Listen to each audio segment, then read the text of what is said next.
Grazie. Buongiorno, saluto i presenti e il pubblico che ci segue da remoto su YouTube, speriamo sparso in tutto il mondo. E noi qui alla Biblioteca Marciana proseguiamo in questo pomeriggio il convegno Un patrimonio da salvare, persone, opere e contesti a Venezia al tempo degli Asburgo. Quindi un argomento molto interessante, come già dicevo stamattina, di un'epoca che è stata oggetto di varie valutazioni e che merita di essere studiata nel concreto, senza apriorismi, senza fanatismi, ma cercando di guardare, grazie a un paziente lavoro di studio negli archivi, nelle biblioteche, quello che davvero si può dire che succedeva, che si faceva, che si pensava. E il convegno ricordo che proseguirà domani a Palazzo Grimani e inoltre ci sono anche degli eventi collaterali, cioè c'è una mostra documentaria nel comune di Villestense, in provincia di Padova, e un convegno Valentinelli erudito e mecenate, sempre a Villestense, il 14 dicembre.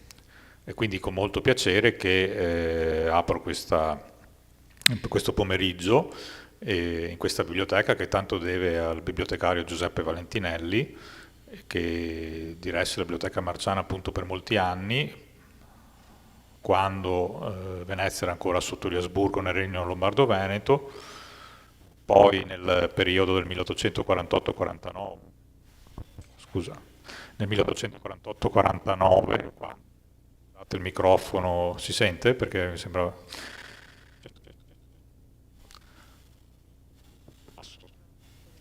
Proviamo con...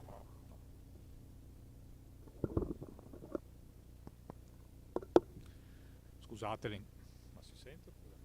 Scusate, beh, è che potrei parlare così, ma c'è anche il pubblico da remoto e quindi devo per forza... Proviamo così.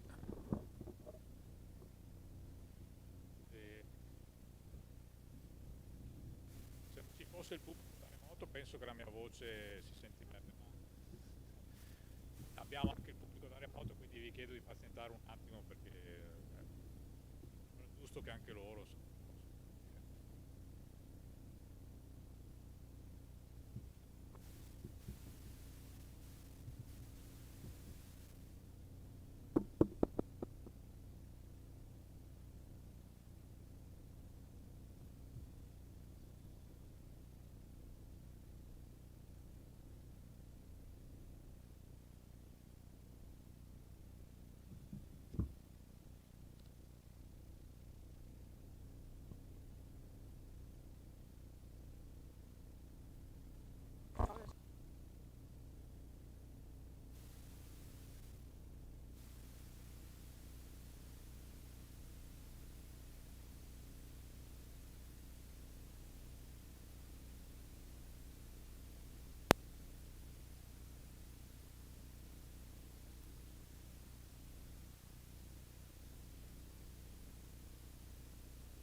Novembre con la cerimonia inaugurale, poi il 29 ci sarà l'apertura al pubblico, sarà aperta fino a fine febbraio. Proviamo, ecco, adesso è ripreso a funzionare. Allora chiedo scusa al pubblico su YouTube, non abbiamo, diciamo, abbiamo donato il pubblico su YouTube, abbiamo appunto cercato di risistemare la situazione per non abbandonarli, quindi ripartiamo appunto da Giuseppe Valentinelli, che è stato un grande bibliotecario marciano, a lui si devono importanti opere per esempio di catalogazione, per esempio ha pubblicato un catalogo di buona parte dei manoscritti latini della Biblioteca Marciana in 6 volumi, ed essendo manoscritti latini ha scritto il catalogo in latino. Poi non mi metto a elencare tutte le sue pubblicazioni, cito a caso un'altra, Libri membranacei a stampa della Biblioteca Marciana di Venezia, in cui lui appunto descrive i libri stampati su pergamena, quindi su supporto pergamenaceo. Appunto dicevo prima che lui aveva iniziato la sua attività come bibliotecario sotto gli Asburgo, quindi prima della ventata rivoluzionaria del 1848-49, e all'epoca la biblioteca era a Palazzo Ducale, quindi nel 1848-49, quando c'è la rinascita effimera della Repubblica di San Marco, Palazzo Ducale ospita contemporaneamente sia la Biblioteca Marciana, sia come all'epoca dei Dogi ospita il cuore del potere politico della rinata Repubblica di Venezia, molto diversa ovviamente dalla Repubblica dei Dogi. Poi attraversa la seconda restaurazione austriaca e infine è bibliotecario anche nei primi anni del Regno d'Italia, dopo l'annessione del Veneto al Regno d'Italia nel 1866. Avevo citato appunto prima la pubblicazione di Valentinelli, Libri membranacei a stampa della Biblioteca Marciana di Venezia, perché Valentinelli è una personalità molto forte, insomma, lo si vede dai suoi scritti, c'è una personalità molto energica, forte, che dimostra carattere, e magari dopo qua e là farò qualche citazione da questa pubblicazione, però adesso già abbiamo perso tempo con l'incidente al microfono, quindi non vorrei sottrarre tempo ai relatori. E questo pomeriggio abbiamo appunto Arianna Candeago, che ha già stamattina ci ha già illustrato stamattina una relazione, poi avremo la collega dell'Università degli Studi di Verona Luisella Zocca, poi la collega Patrizia Brevetti, anzi che vedo là e saluto, che è stata bibliotecaria qua alla Marciana, e infine avremo la Lectio Magistralis di Irene Favaretto. Però adesso appunto partiamo con la storica dell'arte dell'Università Ca' Foscari di Venezia, Arianna Candeago, che ringrazio per la presenza e l'organizzazione che magna parsa, diciamo, di questo convegno, e ci parlerà del patrimonio artistico veneziano in epoca asburgica tra dispersione e musealizzazione. Grazie, grazie direttore. Allora, questo intervento su cui ho riflettuto molto, in realtà è diventato un intervento, diciamo, è stato pensato per fare un po' il punto della situazione su quella che è la storia del collezionismo veneziano dedicato all'Ottocento, e quindi vuole in un certo senso fare un po' un punto della situazione e provare a tracciare delle nuove proposte di ricerca. Il collezionismo d'arte ha rappresentato nel corso dei secoli un fenomeno sociale e culturale di rilevante importanza, in grado di riflettere le trasformazioni economiche, politiche e culturali di una città. Venezia in questo senso non ha rappresentato un'eccezione, rispecchiando nelle proprie raccolte le alterne fortune della sua secolare vicenda, pur senza mai annichilirsi artisticamente e intellettualmente. Se è vero che nell'epoca della Serenissima il collezionismo vive una stagione d'oro tra le lagune, è altrettanto indubitabile che il fenomeno non si esaurì con il crollo della Serenissima, piuttosto mutò nelle proporzioni, nelle forme, negli attori e non ultimo nelle motivazioni. Nel XIX secolo la città affrontò infatti significativi stravolgimenti che resero il collezionismo non solo una questione di lusso e status sociale, ma anche un aspetto intrinseco della rinnovata identità veneziana nell'era moderna. Questa evoluzione, a mio avviso, merita specifica attenzione e problematizzazione. Lo studioso che si accosti alle pubblicazioni dedicate all'Ottocento veneto noterà infatti che oggi non è ancora stato strutturato un ragionamento anche solo lontanamente organico sul collezionismo veneziano del XIX secolo. Nel 2009 Linda Borean e Stefania Mason, introducendo il volume Il collezionismo d'arte a Venezia, il Settecento, annunciavano l'intenzione di voler proseguire la loro fortunata collana con un testo che raccogliesse le ricerche sull'epoca successiva. Come è noto, quest'opera non ha mai visto la luce, marcando di fatto quella netta cesura temporale che implicitamente era già stata creata dagli studi di storia del collezionismo veneziano precedenti e che vedeva nel 1797 o al massimo nel primo decennio dell'Ottocento il terminus ante quem per le indagini in materia. Prima di loro titoli fondamentali come Collezioni di antichità a Venezia nei secoli della Repubblica, Arte antica e cultura antiquaria nelle collezioni venete al tempo della Serenissima, Il collezionismo a Venezia nel Veneto ai tempi della Serenissima o Gli scritti di Pomian, si erano focalizzati sui fenomeni collezionistici compresi tra XVI e XVIII secolo, spingendosi oltre solo per analizzare gli strascichi dell'epoca d'oro delle raccolte veneziane, vale a dire per parlare di dispersioni, senza dare un'identità propria alle manifestazioni dell'Ottocento.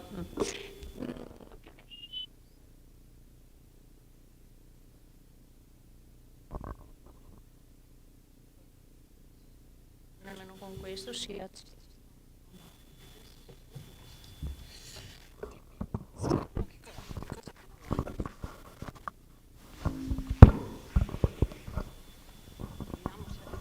però sì, funziona.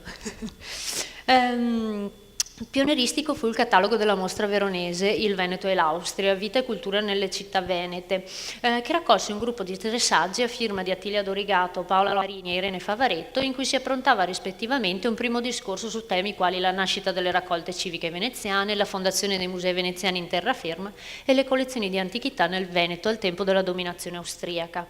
Tra i numerosi spunti che i contributi nascondevano, pochi furono quelli che effettivamente vennero colti e sviluppati in maniera sistematica dalle successive generazioni di studiosi, tanto che oggi, come già accennato, il quadro rimane frammentario, lacunoso e disorganico.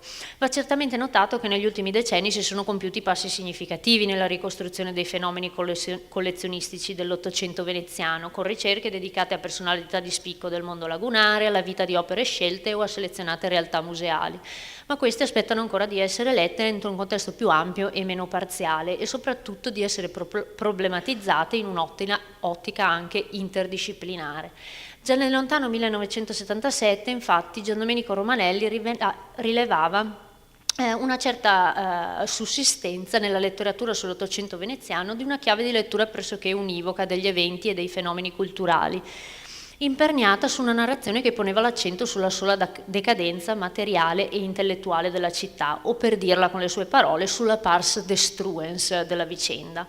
Una lettura carica di pregiudizi, frutto di luoghi comuni ereditati dall'epoca in cui le fonti studiate erano state redatte, che sostanzialmente identificava i fenomeni collezionistici con l'incontenibile emorragia di opere d'arte presenti nei palazzi e nelle chiese, vendute da cittadini impoveriti o razziate dai governi stranieri, come riflesso di un'insanabile e inesorabile crisi sociale e economica innescata dalla caduta della Serenissima.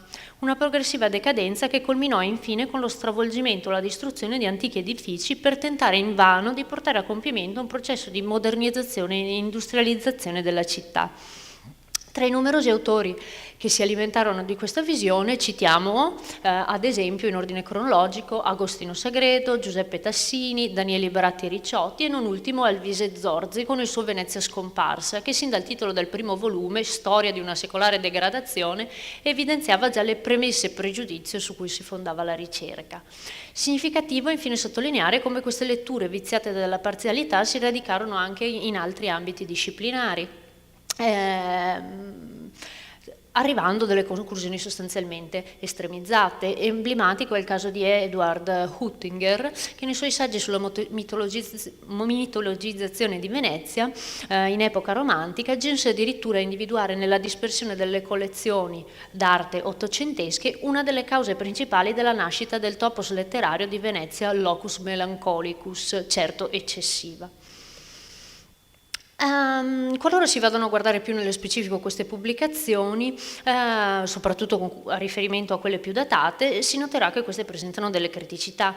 Innanzitutto questi studi si fondano su basi documentarie piuttosto scarne, attingendo spesso acriticamente a informazioni da fonti di prima e seconda mano, faziose e pregiudiziose, senza una preventiva verifica della loro veridicità, fondatezza e oggettività. Penso, a titolo esemplificativo, le numerose citazioni di... Prego. Edward Huttinger si chiama. Sostanzialmente le numerose citazioni, trascrizioni ai diari di viaggio sostanzialmente, che vengono riportate in maniera acritica senza considerare l'occhio con cui queste collezioni e lo Stato veneziano veniva visto. Era sostanzialmente un occhio romantico, cioè questi visitatori arrivavano e quello che volevano vedere era una città decadente fondamentalmente, e questo è quello che trascrivono fondamentalmente. In secondo luogo, l'approccio di queste pubblicazioni sul collezionismo è tendenzialmente di tipo monodisciplinare, escludendo apporti altrimenti significativi da ambiti che concorrerebbero a far interagire i fenomeni collezionistici col più ampio contesto storico, sociale e economico, ambiti in cui, va detto, negli ultimi decenni sono stati compiuti passi in avanti significativi. Manca infatti una lettura contestualizzata e contestualizzante che consentirebbe innanzitutto di superare l'immagine semplificata della società del tempo su cui si imperniano molti scritti e di ragionare su gruppi sociali diversificati, ognuno caratterizzato da dinamiche interne proprie. In secondo luogo, permetterebbe di abbandonare la prospettiva statica, quasi atemporale, che alimenta questi studi, i quali si fondano su un'immagine falsata dell'Ottocento veneziano, che viene interpretato come un secolo uniforme, quasi monolitico, e non come l'epoca travagliata e dinamica che fu nel susseguirsi di governi stranieri, lotte risorgimentali e unificazione italiana. Nuove prospettive di ricerca. Il primo passo da compiere verso la costruzione di un panorama davvero oggettivo e problematizzato del collezionismo veneziano dell'Ottocento è rappresentato dalla necessità di fotografare anche la pars construens. Se è innegabile che il fenomeno delle dispersioni abbia segnato in maniera significativa quest'epoca, pare altrettanto lampante che si verificarono anche fenomeni di segno opposto, con personalità e istituzioni che seppero intercettare e convogliare il patrimonio superstite, e non solo, verso nuove forme, sfruttando anche le particolari condizioni del momento. Studi approfonditi merita il collezionismo privato, che sopravvisse in città per merito di figure e gruppi sociali abbastanza variegati, della cui vivacità resta traccia nelle fonti a stampa, nelle guide dell'epoca, soprattutto. Testi come Venezia e le sue lagune e 100 palazzi fra i più celebri di Venezia di Gian Jacopo Fontana ci consegnano infatti un prezioso spaccato sulle collezioni d'arte e antichità presenti a Venezia alla metà dell'Ottocento. Il primo in particolare elenca un numero significativo di raccolte, evidenziando come in Laguna coesistessero a questa data almeno due distinte forme di collezionismo. Da un lato si ricorda la sussistenza di oltre una dozzina di grandi collezioni appartenenti a famiglie dell'ex nobiltà, che adattandosi ai profondi sconvolgimenti del post-repubblica seppero preservare i loro patrimoni artistici, seppur ridimensionati. Ne sono esempi emblematici, qui ne ho riportati alcuni, le collezioni della famiglia Giovannelli, Grimani, di cui abbiamo parlato questa mattina, oppure Barbarigo della Terrazza, che riuscirono ad essere traghettate nell'Ottocento e essere ammirate dai visitatori stranieri, salvo finire comunque smembrate nella seconda metà dell'Ottocento. Dall'altro si riporta la presenza di un nutrito numero di collezioni di origine più recente, nate dalla passione per l'arte di personaggi non veneziani, di diversa estrazione sociale, di cui ve ne ho elencati qui alcuni, solo veramente alcuni dei moltissimi che ci sono. Parimenti degno di nota è il contraltare, per così dire, pubblico, che vede nascere e radicarsi una serie di istituzioni museali capaci di accogliere ricche collezioni artistiche e librarie e di farne preziosi strumenti di studio. Accanto a istituzioni secolari come la Biblioteca Marciana si fanno spazio durante l'Ottocento l'Accademia di Belle Arti, il Museo Correr, la Pinacoteca Manfrediana, il Museo Vetrario di Murano, che divengono di fatto depositari della memoria materiale della città negli anni a seguire. Nati spesso per volontà di cittadini lungimiranti, questi musei vennero progressivamente arricchiti di numerosi lasciti istituiti da personalità di spicco dell'elite locale, che sul loro esempio cercarono di evitare la dispersione di quanto avevano radunato in vita e di metterlo a disposizione della comunità per plasmare la nuova identità veneziana. Penso, e qui ho riportato l'esempio, anche se piuttosto precoce, del legato di Girolamo Ascanio Molin alla Biblioteca Marciana. Parallelamente queste istituzioni, dirette da figure di primo ordine di elevata caratura, si adoperarono attivamente per intercettare pezzi di pregio in vendita sul mercato, per attirare a sé le numerose opere indemaniate dal governo napoleonico che ancora giacevano abbandonate nei depositi della città, e la Marciana in questo senso è abbastanza pionieristica, dando vita a una realtà che, per quanto arcinode, si fa ancora fatica ad inquadrare appieno, soprattutto in alcuni casi, ecco, diciamo. Nell'ottica di conferire al collezionismo veneziano dell'Ottocento un'identità propria, svincolata cioè dalle sovrastrutture di ascendenza serenissima, sembra opportuno dare risposta a una serie di questioni che sorgono spontanee osservando il quadro che abbiamo delineato. Con riferimento al collezionismo privato, sembra innanzitutto auspicabile tentare di tracciare un profilo dei collezionisti che furono attivi a Venezia nell'Ottocento, indagando allo stesso tempo gli aspetti della loro vicenda sia biografica che collezionistica. In particolare sarebbe interessante approfondire, senza preconcetti, tempi, modi e ragioni del loro raccogliere e valutare se queste figure possono essere raggruppate sulla base di comuni denominatori determinati per esempio da contingenze storiche, da fattori culturali, dallo status sociale, vale a dire valutare se si possa parlare di collezionismo o più sensatamente di collezionismi nella Venezia ottocentesca. In tal senso è imprescindibile doversi misurare con i più recenti studi di storia sociale, dedicati alle modalità di autorepresentazione sia dell'ex patriziato che della nuova borghesia cittadina, scevre, e questo è importante dirlo, da proiezioni anacronistiche. È infatti una questione assodata che dopo il congresso di Vienna si costruirono una realtà attuale delle aggregazioni sociali, modi di vita completamente diversi da quelli della Repubblica.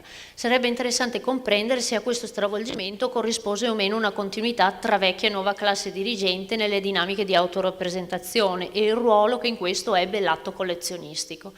Viene infatti spontaneo chiedersi se il nuovo ceto mercantile e imprenditoriale, che plasmò delle proprie raccolte d'arte, si limitò ad assimilare esteriormente i simboli di antiche dignità nel tentativo di legittimare il suo nuovo ruolo sociale, o se dietro al gesto collezionistico vi fossero ragioni specifiche e più profonde che andassero oltre la mera immagine di facciata. Parallelamente, con riferimento alle sopravvissute famiglie dell'ex patriziato, sarebbe invece importante comprendere se esse continuarono a perpetrare modi e forme proprie dell'epoca di antico regime, o piuttosto se il loro collezionare mutò per adattarsi al ridimensionato peso sociale in un atteggiamento più proattivo che passivo. Non meno importante sembra inquadrare le differenti figure e attività che sopravvissero o comparirono in città quale diretta conseguenza dell'enorme mobilità di oggetti che si verificò dopo la caduta della Serenissima e con la modernizzazione della città. La necessità di gestire la gran messe di oggetti che si riversò sul mercato determinò infatti la sopravvivenza di uno stuolo di commercianti e antiquari che svolsero un ruolo centrale nel traghettare i patrimoni delle antiche chiese e palazzi entro nuove collezioni o verso nuove sistemazioni. Antonio Sanquirico è certo il più noto tra gli antiquari, celebre per aver occupato la soppressa Scuola Grande di San Teodoro con la propria bottega. Accanto a lui compaiono tra le carte e i cataloghi di vendita molti nomi che oggi o poco o nulla ci dicono, ma che al tempo rappresentarono certamente degli alacri tramiti tra collezionisti, su cui molto, se non tutto, va ancora detto. È pur vero che in tempi recentissimi Valeria Paruzzo ha dato un contributo significativo in tal senso, con riferimento all'epoca asburgica, ma molte informazioni potrebbero ancora provenire da fonti come gli epistolari. In primis, nell'Ottocento sopravvive questa idea dell'importanza delle reti di relazioni, di ascendenza settecentesca, e fondi, penso ad esempio ai fondi della Camera di Commercio. Con riferimento al collezionismo pubblico, invece, si è detto che i musei nel corso del XIX secolo, anche a Venezia, assumono funzioni o rilievo che vanno ben al di là della semplice organizzazione didattica e dell'inerte raccolta museale, divenendo di fatto dei preziosi centri di tutela e studio del patrimonio locale. Si attua infatti in questi anni il passaggio verso una rinnovata sensibilità e un nuovo approccio al bene storico-artistico, più scientifico. In questi frangenti emergono quindi nuove professionalità e vengono sviluppati nuovi strumenti atti a organizzare sistematicamente, secondo criteri oggettivi condivisi, il patrimonio per farne una fonte di studio, ispirandosi, grazie a viaggi e scambi epistolari, anche in modelli virtuosi lontani da Venezia e dall'Italia, con tutte le difficoltà che questo comportava. Non va certo sottovalutata la mole di oggetti con cui questi musei si dovevano confrontare, e soprattutto non va scordato che spesso i lasciti di nuova acquisizione si identificavano con collezioni che poco o nulla avevano di scientifico alla loro base, ponendo non pochi problemi nel gestire il loro ordinamento e nell'approntare strumenti adeguati. Emblematico è il caso Marciano, come abbiamo visto questa mattina, dove Vantinelli opera sull'ingente patrimonio di competenza sul piano sia teorico che pratico, dedicandosi su un versante con rigore filologico alla redazione di repertori di volumi e codici o delle raccolte archeologiche, e dall'altro a stesura di saggi focalizzati sulla catalogazione, riportando in Marciano l'esperienza acquisita durante i suoi soggiorni. Se altri contesti geografici negli ultimi anni sono stati indagati più approfonditamente, penso al caso romano o al caso fiorentino, per Venezia molto resta ancora da scrivere su questa fase di transizione. Numerose informazioni si potrebbero ancora estrapolare dagli archivi dei vari musei. Penso, a titolo esemplificativo, al caso del Museo Correr, le cui carte sono ancora in fase di ordinazione e fornirebbero dei dati veramente preziosi in questo senso, o alla corrispondenza dello stesso Valentinelli, che consentirebbe di riscrivere questa pagina di museologia.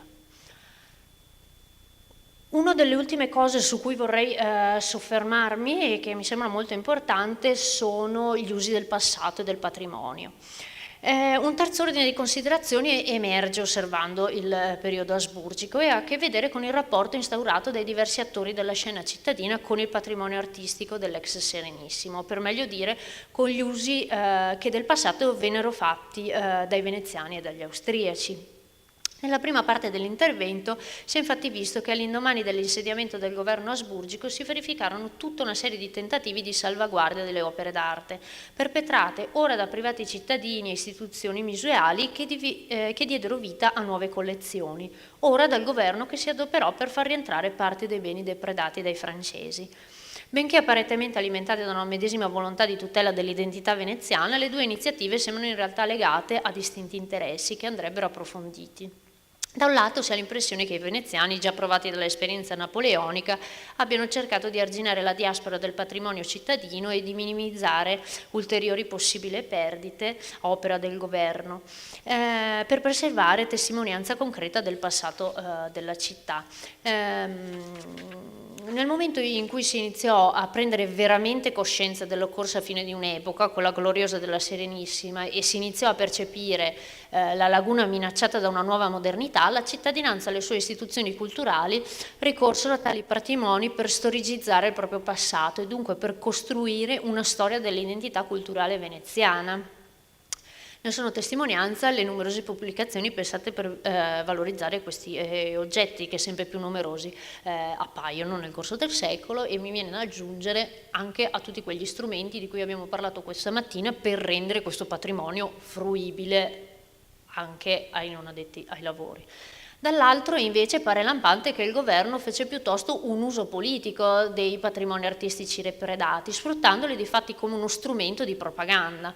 Episodi come il rientro dei cavalli di San Marco, il ricollocamento del leone alato in piazzetta, che non a caso inaugurarono la seconda dominazione, o il ricollocamento di varie opere d'arte di pregio nelle sedi originarie, sono emblematici di un atteggiamento assai diverso, assimilabile a un atto di governo approntato con il precipuo scopo di cercare una legittimazione. Sembra ben più di una coincidenza il fatto che questa attenzione per il patrimonio fu riservata quasi esclusivamente a opere simbolo della venezianità e non tanto a tutta una serie di altri oggetti che continuarono per conto ad essere depredati dal potere per tutta la durata della dominazione.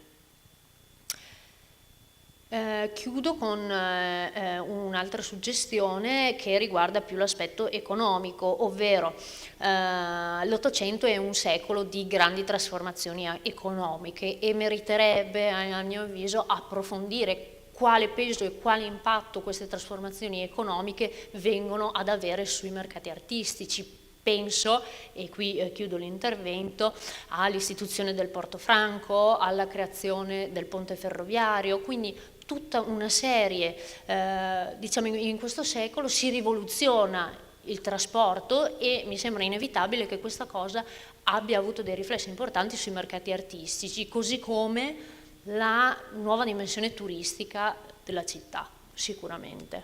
Grazie per l'attenzione.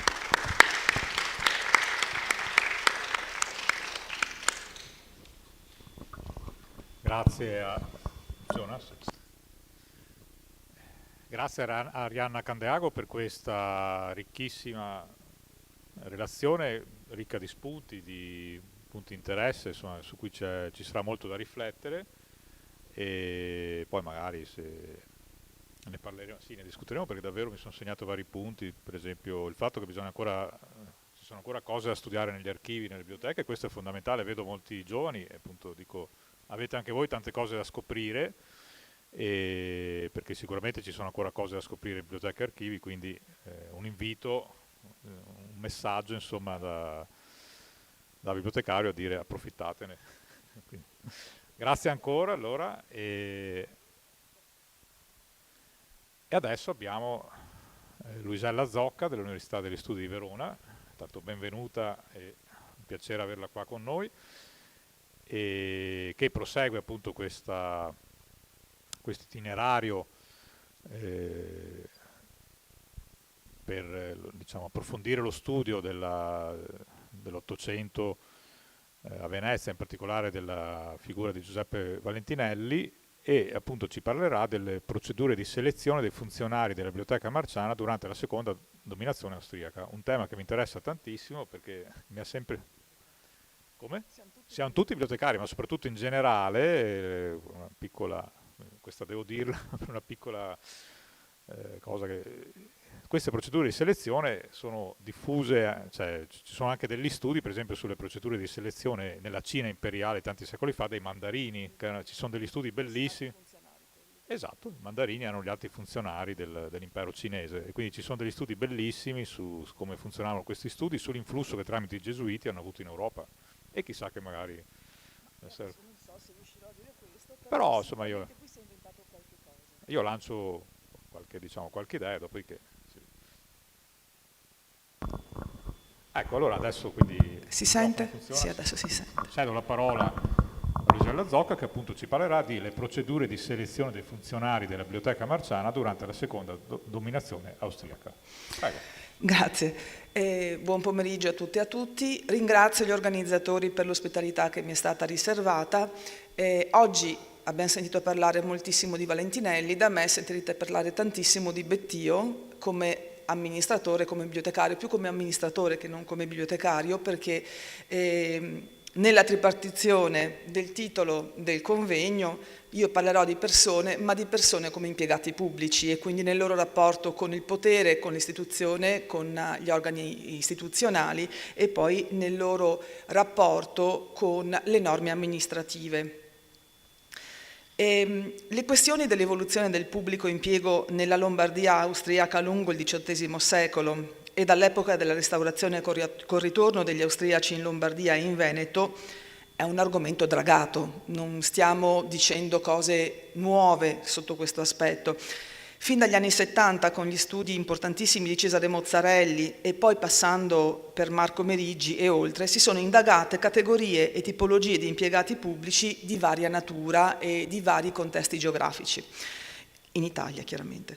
Gli studi sono forse più numerosi per l'area lombarda che per l'area veneta, e sinceramente ho cercato allo sfinimento, per quanto riguarda il concetto di bibliotecario come impiegato di quella forchetta temporale, io ho trovato poco per non dire nulla.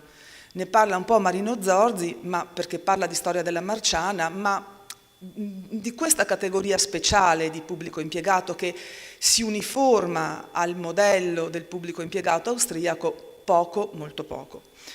Come diceva Mozzarelli, se si deve prendere in considerazione necessariamente un contesto modellizzante normativo per queste questioni, occorre comunque confrontarsi con la ricerca documentaria che ci può dare elementi dell'applicazione di quelle norme e della effettività di quell'azione modellante. Quindi noi prendiamo l'esempio del bibliotecario della Marciana come un esempio di come nasce la coscienza dell'impiegato, l'imperiale regio impiegato nel bibliotecario e nel bibliotecario del contesto veneziano, che è un contesto speciale all'interno dei possedimenti asburgici. In questo senso desidero proporre con il mio intervento una tipologia di impiegato appunto molto particolare, che non è un impiegato intercambiabile. Vedremo che nel corso del XIX secolo, già dalla metà, i vari impiegati possono essere all'incirca intercambiabili nelle loro funzioni se hanno un ruolo uguale, un ruolo parificato, un ordine parificato. Il bibliotecario è comunque quella del bibliotecario è comunque una professione peculiare che non può essere messa a fare altra professione se non quella che sta svolgendo nella struttura in cui è incardinato.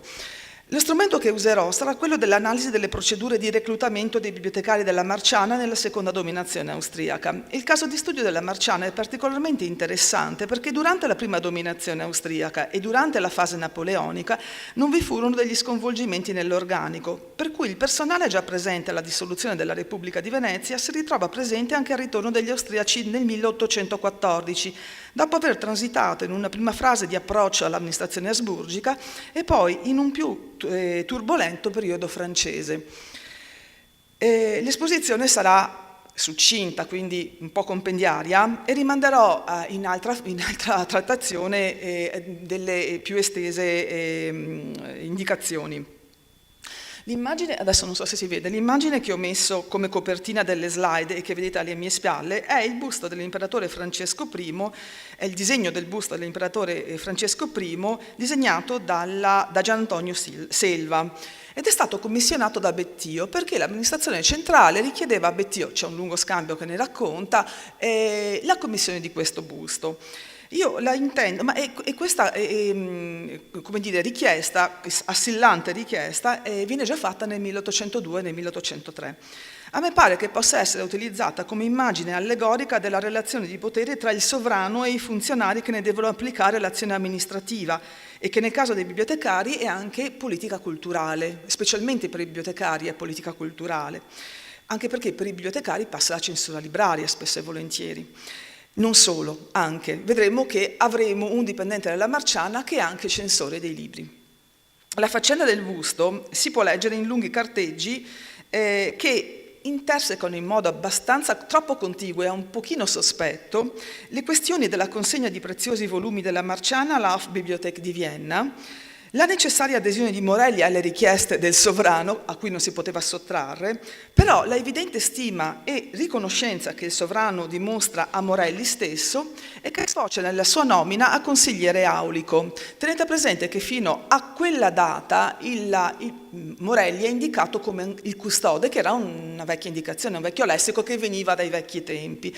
Dal momento in cui è nominato consigliere aulico viene definito consigliere aulico bibliotecario, quindi non più custode. Ogni tanto nei documenti scappa la parola custode, però c'è proprio un cambio di lessico. Non esiste più il bibliotecario patrizio, esiste il bibliotecario tecnico, il bibliotecario con una professionalità che si sta costruendo. Il disegno che vedete è di Selva, la realizzazione di Canova, la vedremo nell'ultima slide, la scritta sulla base del busto è ideata da Morelli, quindi è di sua propria invenzione, e il busto ora è visibile alla Kunstkammer di Vienna. Non mi soffermerò particolarmente a illustrare l'azione riformatrice teresiana e giuseppina del corso del XVIII secolo nella Lombardia austriaca. È una mitologia di cui ancora, come dire, si costruiscono delle identità, anche nella mia città che è Verona, diciamo, la buona amministrazione austriaca intendo dire. Aggiungerò, anzi toccherò solo alcuni punti rispetto alla situazione precedente alla metà del XVIII secolo. Ad esempio, vediamo se riesco a passare, eccola qui, vado avanti, perché, ok, eccomi. Ad esempio, un punto importante è la questione stipendiale, la questione degli stipendi che diventano impersonali, non sono più legati alla persona con quella funzione, con quel nome e cognome, non sono più customizzati, come si direbbe in termini moderni. Sono impersonali nel senso che varie gerarchie di dipendenti con funzioni e livelli equiparabili hanno parità di stipendi e alla lunga vedremo hanno anche capacità di essere facilmente intercambiati all'interno di vari uffici organizzativi e anche contesti geografici. Vi è poi una ideologica formalizzazione dei rapporti gerarchici. Nasce il concetto di capo ufficio, proprio in quel periodo lì, insieme al concetto di dovere di ufficio, in cui è prioritario il buon andamento dell'amministrazione e quindi l'adesione alla visione del sovrano in rapporto a cui si deve rendere conto dell'efficienza dei servizi. Non è noi adesso diremmo il cittadino o lo stakeholder che è, come dire, primo diretto target dei servizi, è il sovrano che è, come dire, il centro del buon andamento dell'amministrazione, è sull'adesione ideologica alla volontà riformatrice e alla volontà organizzatrice del sovrano che è il centro del concetto di dovere di ufficio del nuovo impiegato. A metà del XVIII secolo, poi, non vi è ancora formalizzato dei requisiti certi, o meglio, dei requisiti obbligatori per l'accesso al pubblico impiego, sia per quanto riguarda la tipologia di istruzione che altre tipologie. Gli impiegati si formano all'interno dell'amministrazione che assume una funzione professionalizzante, quindi si lavora e si impara a lavorare all'interno del proprio ufficio. Possono fare carriera e possono salire di grado proprio grazie a questa azione professionalizzante, anche se ancora non si può parlare tecnicamente di carriera, e questo è un percorso tipico delle professioni di quel momento storico, della metà del XVIII secolo. Lo vediamo anche in altre professioni, i periti ad esempio, lo vediamo addirittura nella formazione dei capitani marittimi. I ruoli degli impiegati vanno dal più basso, che è il XII, e poi anche l'11, al più alto, che è il VI, e che coincide con il consigliere di governo. Poi c'è la questione pensioni. Della questione pensioni, cioè del trattamento, chiamiamolo assistenziale, dopo la fine dell'attività lavorativa, si può parlare più tecnicamente dal 1781, non prima.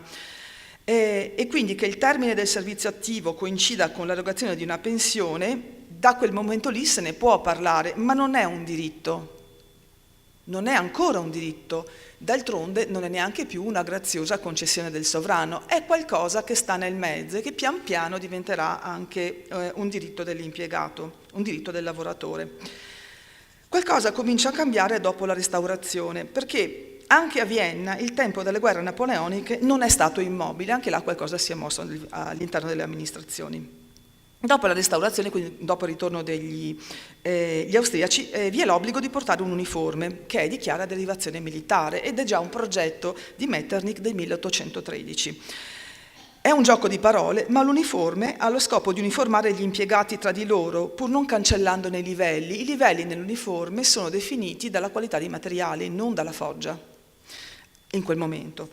Dal punto di vista giuridico ed organizzativo, gli impiegati comunali vengono equiparati agli impiegati statali e questo è un altro elemento di uniformizzazione dei soggetti. Infine, e queste sì sono davvero pennellate, già nel 1818 sia nelle province lombarde che nelle province venete, per i ruoli più bassi, cioè l'11° e il XII, si possono riscontrare circolari che prescrivono elenchi di requisiti d'accesso che prima non erano formalizzati, e adesso ve li leggo.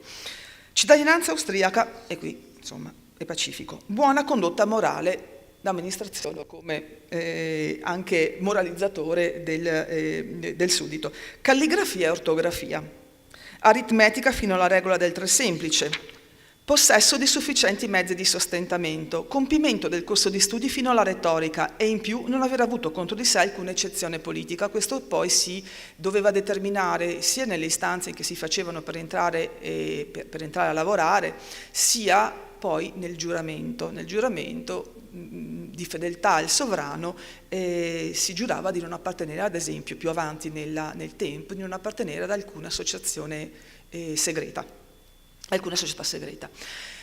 Mozzarelli fa argutamente notare che il requisito dei sufficienti mezzi di sostentamento già crea un filtro della base sociale su cui stai costruendo la modellazione del tuo impiegato. Di certo alcuni strati sociali non possono essere coinvolti, c'è un entry level che non sono gli strati sociali più bassi. Quindi, 2 sono le grosse innovazioni post-restaurazione. La prima è la richiesta di sufficienti mezzi di sostentamento. Valentinelli ce li ha, Morelli ce li ha, Bettio ce li ha, che già screma appunto un potenziale vaccino, e il secondo è il compimento di corso di studi che è diventato obbligatorio. Apro delle finestre di futuro anteriore, questioni uniformi. Nel 1835, a Venezia, in uno scambio di missive tra Venezia e Vienna, si chiede che il bestiario dei dipendenti della Marciana sia a carico erariale e cito esattamente come avviene a Brera, laddove 3 inservienti e 2 spazzini hanno quel tipo di vestiario. E qui chiaramente si fa riferimento all'uniforme. Il vestiario viene definito decente vestiario. I sacerdoti ovviamente erano dispensati dall'utilizzare l'uniforme degli altri impiegati. Poi, per quanto riguarda l'importanza del titolo di studio fin da livelli inferiori, nel 1836 vi è un avviso di concorso per distributore in cui prevale Giambattista Lorenzi, che è persona di talento e applicazione. Bettio riconosce queste sue doti, però per mancanza di titoli di studio più che distributore non può diventare. La progressione di carriera avverrà molto più tardi, avverrà proprio perché ha imparato a lavorare a fianco di Bettio, si è professionalizzato, e fra l'altro poi Lorenzi muore dando una lettura durante una conferenza. Al momento del ritorno degli austriaci a Venezia, la biblioteca marciana è dotata di 3 unità di personale: Morelli, sacerdote, bibliotecario; Bettio, sacerdote e vice bibliotecario, e uno spazzino diversamente abile che è sordomuto e che si chiama Luigi Pasetti. Negli anni 20 dell'Ottocento si consolidano le procedure di reclutamento e i requisiti di accesso, e tutto questo si applicherà e si aggiusterà però a ondate successive, aggiustamenti e riaggiustamenti. Si potrebbe quindi definire quel periodo degli anni 20 come l'inizio del consolidamento della figura del funzionario austriaco nelle province venete anche per le biblioteche. È solo al momento della morte però di Jacopo Morelli nel 1819 che si può apprezzare se l'apparato normativo che fin qui è stato costruito può funzionare, può operare, in quale livello opera anche per i bibliotecari della Marciana. Alla morte di Morelli vediamo come il governo di Venezia non sappia proprio quali strumenti debba usare per selezionare il sostituto. E non abbiamo dubbi che per altre categorie impiegatizie questa strada fosse già tracciata, ma il governo di Venezia non sa che pesci pigliare. Chiede lumi all'Aulica Cancelleria. Adesso vi riporto una lettura di un documento, una lettura un po' parafrasata, di un documento del 1819. Governo di Venezia mittente, Aulica Cancelleria Unita, destinatario. Il governo di Venezia si profonde in grandi elogi per Bettio, le sue competenze, il suo indefesso servizio per 25 anni a fianco di Morelli, il fatto di essere stato proprio come un figlio per lui, e anche nella preziosità delle collezioni della Marciana. Però chiede anche che la Cancelleria Aulica si pronunci quali siano le modalità di rimpiazzo del bibliotecario, se tramite un concorso oppure tramite uno strumento analogo, e se quello strumento lì lo possono usare anche nel caso che Bettio vincitore, come realmente tutti si aspettano, si renda vacante il posto di vice bibliotecario, quindi c'è anche un problema di rimpiazzi su rimpiazzi. La risposta è sempre quella, è il concorso, voi dovete utilizzare questo strumento, come farlo poi non lo sanno realmente, quindi in realtà vanno a bussare a Bettio e gli dicono: caro bibliotecario, quali sono le caratteristiche di un bibliotecario?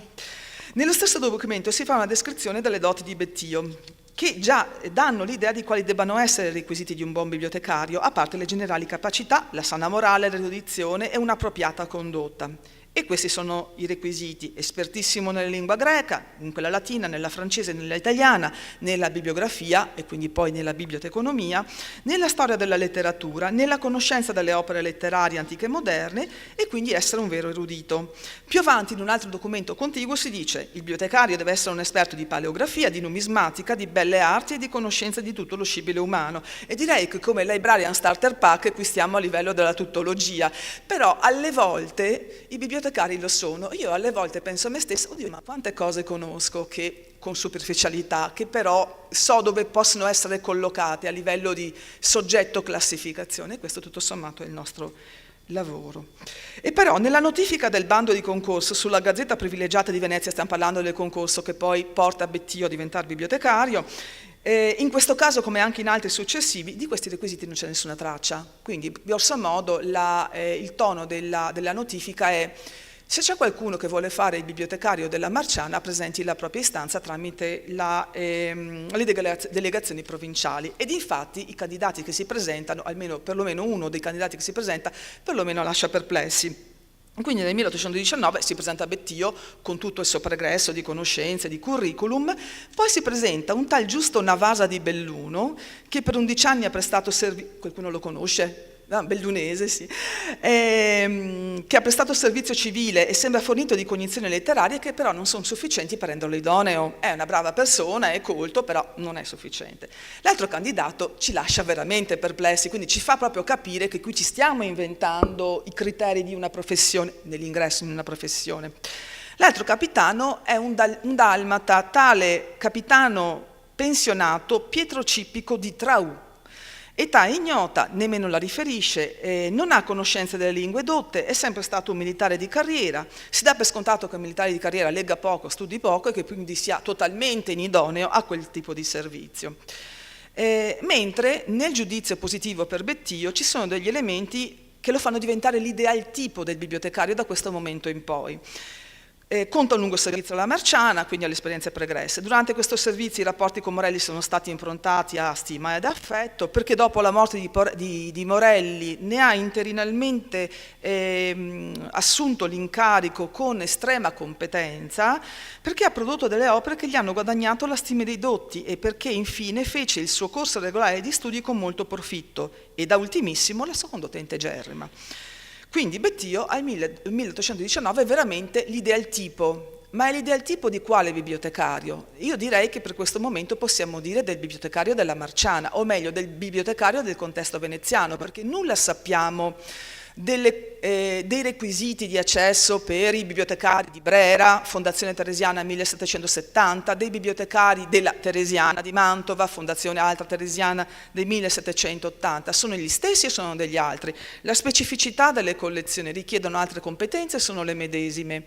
Quanto a unità di personale ci sono, anche questo andrebbe indagato e comparato, e questo forse per il futuro potrebbe essere una interessante linea di ricerca, e poi vedere cosa fanno a Vienna. Però comunque fino a questo momento formulati requisiti di accesso per i bibliotecari non ci sono, lo vediamo anche nei successivi concorsi. E facciamo una comparazione in questo senso, perché i requisiti invece per altre figure professionali, quello di commissario distrettuale, sono già definiti nell'815. Ci sono dei criteri universali: essere sudditi Sua Maestà, aver compiuto un corso regolare di studi, essersi esercitati per il corso di un anno almeno in qualità di alunno, cioè in un periodo di prova in cui non si riceve stipendio, e quindi ecco perché avere del proprio a casa ha un senso, per 1 anno, 2 anni, 3 anni, Gamba addirittura credo 6 anni, poi entra come alunno pure lui in Marciana, uno si deve mantenere con quello che è, con le proprie finanze, non con uno stipendio, e questo è un bel taglio delle radici delle persone che possono accedere alla professione. E poi avere cognizioni in materia amministrativa e politiche, e più avanti che si va pure di contabilità pubblica. Ed è vero che i bibliotecari della Marciana devono dare delle rendicontazioni preventive e consuntive e fare delle relazioni sul proprio personale, ma di contabilità pubblica qui non si parla mai.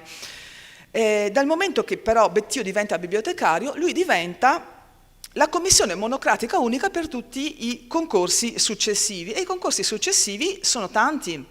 Adesso ve ne do un rapido excursus. Concorso del Bettio del 19, concorso per vice bibliotecario di Bonicelli del 20, poi ci sono delle stabilizzazioni di lavori interinali, concorso per coadiutore di Bosello dell'822, in cui partecipa Manin e poi vi racconto. Poi ci sono richieste rifiutate per avere integrazioni di personale, poi c'è una nomina non per concorsi di Bartolomeo Gamba, che entra come alunno e rimane alunno non pagato finché non entra in organico stabile della Marciana. C'è un concorso per distributore del 45, nel 41 c'era già stato, e qui non l'ho messo per dimenticanza, ma perché mi sembrava autoevidente, il concorso per vice bibliotecario di Valentinelli, e poi infine il concorso per bibliotecari di Valentinelli del 46, e qui ho fatto l'errore, ma le slide sono sempre sbagliate, per cui mi perdonerete. Quindi è Bettio che fino al concorso per distributore di Perozzi determina i criteri per l'ingresso di tutte queste persone. Torno indietro di uno, anzi eccolo lì che ce l'ho lì davanti, concorso per coadiutore di Bosello.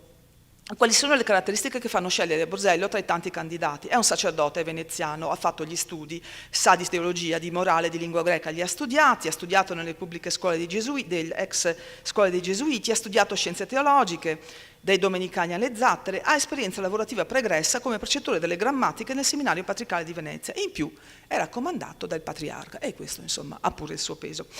Invece il secondo candidato, quello che arriva al secondo, che si chiama Costantini, è anche il sacerdote, però è solo dottore in legge. Un dottore in legge, il bibliotecario non lo può fare, al massimo può andare a lavorare in un altro contesto.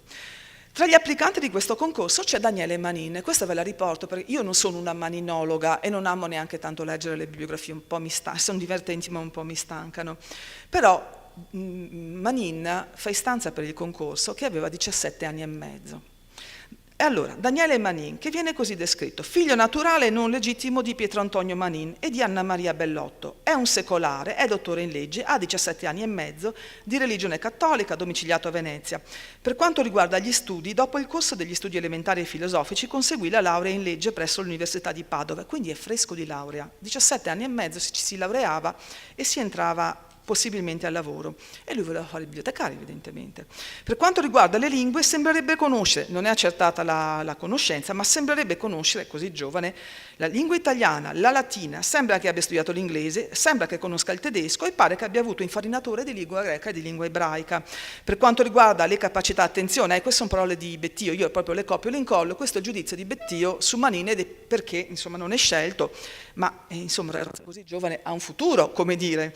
Per quanto riguarda la capacità, mostra d'essere un ingegno precoce, ma la varietà e gli oggetti ai quali si applicò finora non lo qualificano ancora fissato, e vorrei ben vedere che un ragazzo di 17 anni, allora erano già adulti, però che una persona di 17 anni e mezzo appena laureata possa già vedere tracciato il proprio futuro in qualche modo e non sia invece lì a sperimentare cosa può fare nella vita. Insomma, il ragazzo non sa ancora cosa fare della sua vita. Invece per la moralità ha il disgraziato esempio paterno, perché è figlio naturale, non è figlio legittimo, è già cara grazia che possa mandare un'istanza, con il quale vive, e non può essere una cosa positiva per la sua vita e per la sua età, e quindi non possiamo dare alcuna previsione per il suo futuro. Invece nessun problema per quanto riguarda le osservazioni comportamentali politiche. Io adesso sarei veramente contenta che Bettio fosse arrivato al 48 per vedere qual era stato l'esito di Daniele Manin.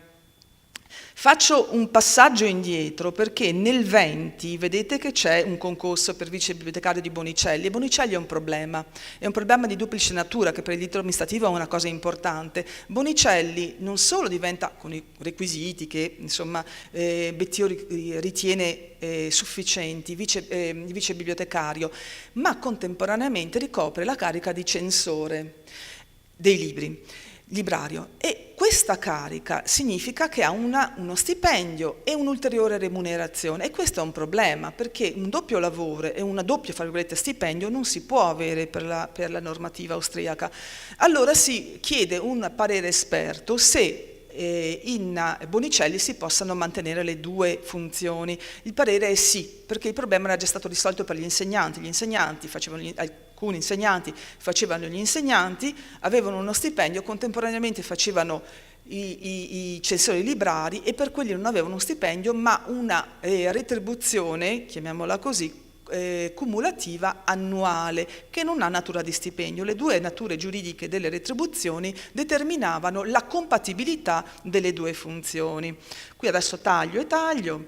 Ci sono anche dei problemi, cioè ci sono anche delle altre modalità in cui si entra a lavorare in Marciana e ci sono anche delle tipologie di lavoro che adesso definiremo lavoro a progetto o lavoro precario. Vi è un turnista che è Giovanni Battista Sclatelli che per 13 anni compila il nuovo catalogo della Marciana, 1825, nuovo regolamento che viene calato dall'alto da Vienna alla Marciana. Bettio non è tanto contento di quel regolamento, c'è tutta una relazione in cui lo critica ampiamente, però poi giustamente lo applica, ha bisogno di persone aggiuntive, di due unità aggiuntive di personale per poterlo compilare in tempi molto veloci. Tempi molto veloci sono sempre degli anni, però insomma in tempi abbastanza veloci. L'amministrazione austriaca gli dà un solo diurnista che viene pagato con 43-40 anni al giorno e questo in 13 anni compila il catalogo e gli viene rinnovato periodicamente il contratto. Bettio ogni volta che deve chiedere rinnovo, lui lo fa sempre nelle tempistiche giuste, deve relazionare su quanto è avanzato il lavoro e su quant'è la capacità di lavoro di questa persona, e cioè non so se avete mai sentito parlare di catalogazione pregressa o derivata, eccetera, quanti libri può catalogare in primaria, quindi con libro a mano, e quanti libri può catalogare trascrivendo delle descrizioni da catalogo. E quindi sulla base di questo, alla fine del progetto, che viene 13 anni dopo la prima ingresso di Sclatelli in Marciana, viene lasciato a casa. Il suo non è mai stato considerato un posto di lavoro che potesse durare, è sempre stato considerato un avventizio, o meglio un lavoratore a progetto che finito il progetto deve fare dell'altro perché posto per lui non c'è. Poi c'è il caso, adesso posso anche tagliare un po', però c'è il caso di Bartolomeo Gamba. Bartolomeo Gamba non entra per concorso. Entra come alunno, rimane, come vi ho detto, 5-6 anni privo di stipendio, fornendo gratuitamente la propria opera anche come sostituto vice bibliotecario e poi direttamente diventa vice bibliotecario. Quindi questa è un'altra via che è un po' un'eccezione rispetto a quello che abbiamo visto fino ad adesso. Infine c'è un caso molto particolare ed è il caso di Francesco Longhena. Io non conoscevo questo aspetto specifico. Francesco Longhena è un lombardo, è rimasto senza lavoro. Di fatto lui faceva l'insegnante nelle scuole pubbliche e per questioni che non sto qui a discutere viene allontanato per indegnità, per alcune questioni, probabilmente delle questioni politiche o di altra tipologia. Viene comunque, quindi viene allontanato, viene sospeso, poi viene anche perdonato e rimane come dire, la sua vita è precaria, perché lo dice lui stesso quando fa questa istanza, io non ho altro mezzo di sostentamento che il mio ingegno e la mia capacità, non ho nulla di mio, sono una persona priva di mezzi di sostentamento. Già questo, nelle vecchie regole, l'avrebbe escluso addirittura dal posto 12°, cioè dal ruolo 12° di impiegato. Ma la cosa specifica è che Longhena presenta la propria istanza a termini scaduti della notifica del concorso, che stavolta per la sostituzione, qui siamo nel 46, quindi devono sostituire Bettio morto e viene sostituito con Valentinelli, presenta a termine scaduto. Hanno fatto le cose in grande perché il concorso è stato notificato a Milano e a Venezia sulle gazzette ufficiali del tempo, e lui dice: ma se io arrivo in ritardo e se il posto è già stato assegnato al vice bibliotecario prima esistente, ma io mi propongo come vice bibliotecario attuale, quindi propongo questa istanza a termini scaduti. Adesso io mi sono chiesta, è per ignoranza dei comportamenti o dei costumi veneziani, essendo Longhena lombardo, che lo porta a comportarsi in questa maniera, oppure è una fiducia che comunque persone di ingegno possano essere in qualche modo cooptate? Questo non lo sappiamo. Oppure anche sono dei costumi della biblioteca di Brera.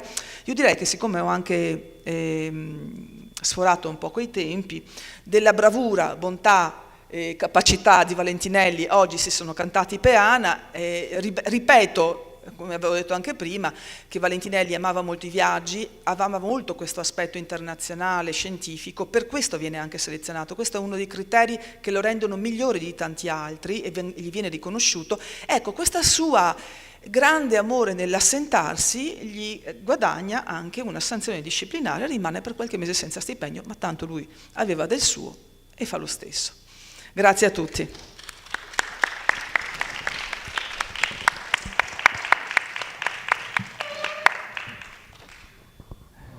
Allora, ringraziamo la collega Luisella Zocca per questa relazione, anch'essa ricchissima di dati, spunti, suggerimenti. Mi sono segnato tante cose, ma il tempo è tiranno, quindi mi è piaciuta l'idea del bibliotecario tuttologo. C'è una pagina dell'uomo senza qualità di Musi dove a un certo punto ecco, la conosciamo entrambe, quindi leggete l'uomo senza qualità, a un certo punto appare un bibliotecario fenomenale.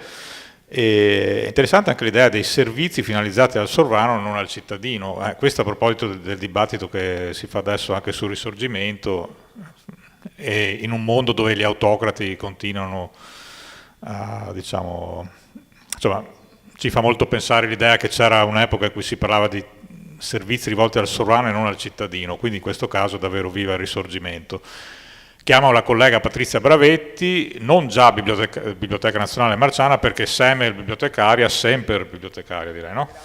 Quindi lei ha lavorato, è stata bibliotecaria, è bibliotecaria alla Marciana, è sempre bibliotecaria alla Marciana, ci parlerà del catalogo sistematico della Marciana. Il titolo infatti è Un qualche testimonio d'amore al giovamento degli studi, il catalogo sistematico della Marciana. Ora il catalogo è fondamentale perché una biblioteca senza catalogo non esiste, è come una monade di Leibniz senza porte e senza finestre, insomma, senza il catalogo non si fa niente.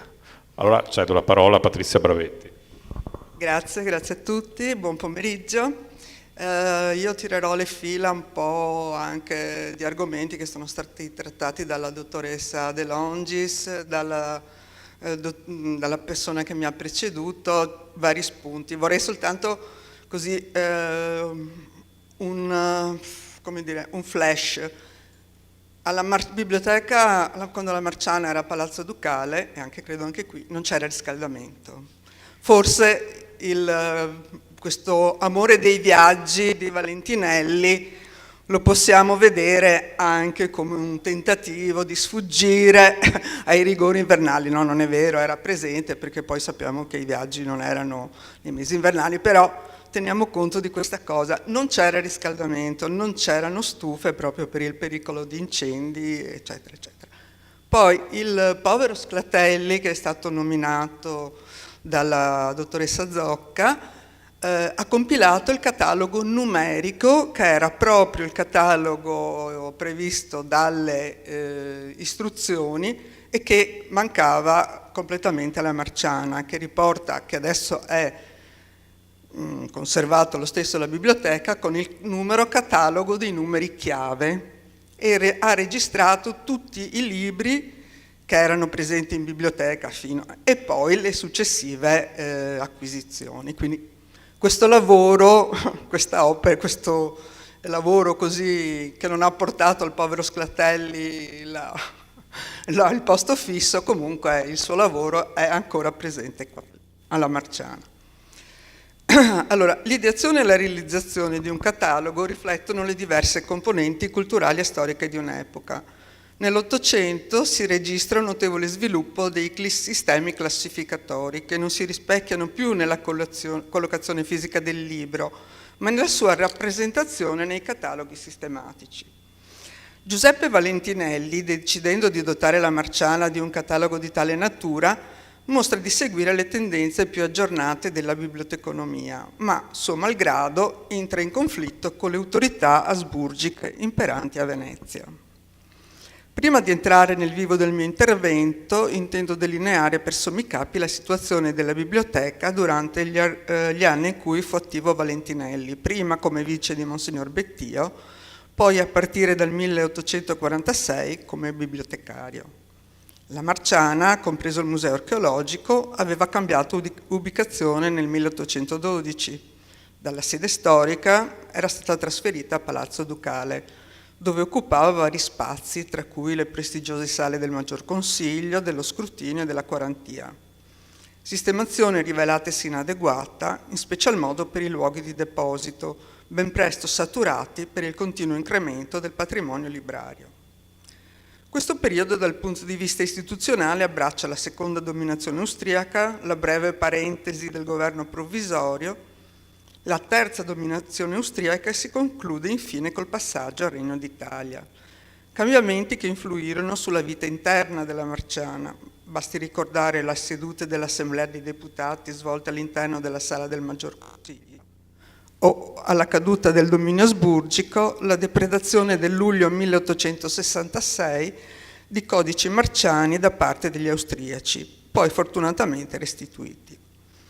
Durante l'epoca austriaca la biblioteca dipendeva dall'Imperial Regio Ministero del Culto e dell'Istruzione a Vienna, per il tramite prima del governo veneto e a partire dal novembre 1849 dalla luogotenenza delle province venete, che dopo il 1859 verrà denominata luogotenenza del Lombardo-Veneto. Per le materie di competenza faceva invece riferimento direttamente agli organi periferici. No, scusate. No. Ecco. Sotto il profilo legislativo, la normativa di riferimento erano le istruzioni per l'Imperial Regie Biblioteche delle università e dei licei del 1825. Emanate inizialmente come provvisorie, non furono mai riviste. Rimasero in vigore per tutto il periodo del dominio austriaco e anche oltre, fino all'emanazione del primo regolamento delle biblioteche italiane del 1869. L'organico era carente, costituito appena da un bibliotecario, un vicebibliotecario, un coadiutore, in seguito due distributori, uno spazzino e in caso di necessità personale avventizio.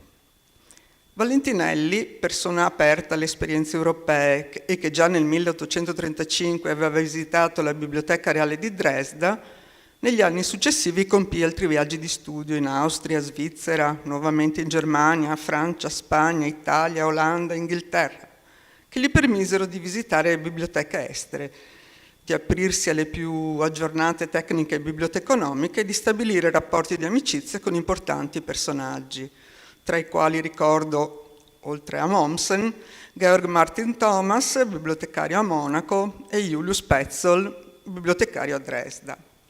Viaggi che gli furono di stimolo allo studio, come abbiamo visto, e come testimoniano gli articoli riguardanti le biblioteche che aveva visitato.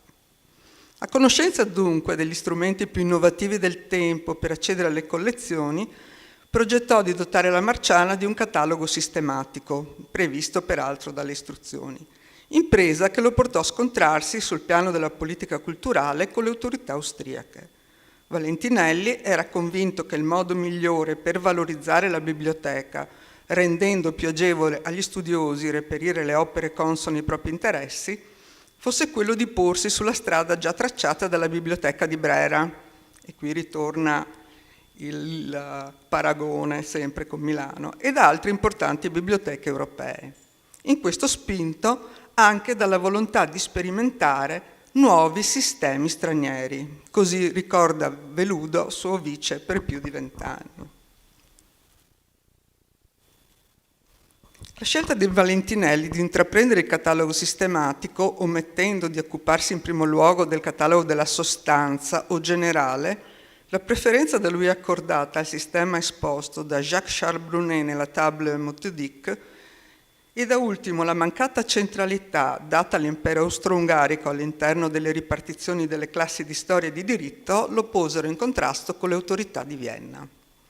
È il mio convincimento, tratto dall'esame dei documenti conservati nell'archivio della Marciana, che Valentinelli, lontano da qualsiasi intento di dissidio con le superiori autorità, era tuttavia ben fermo nel basare le sue scelte su ciò che riteneva più opportuno per la biblioteca.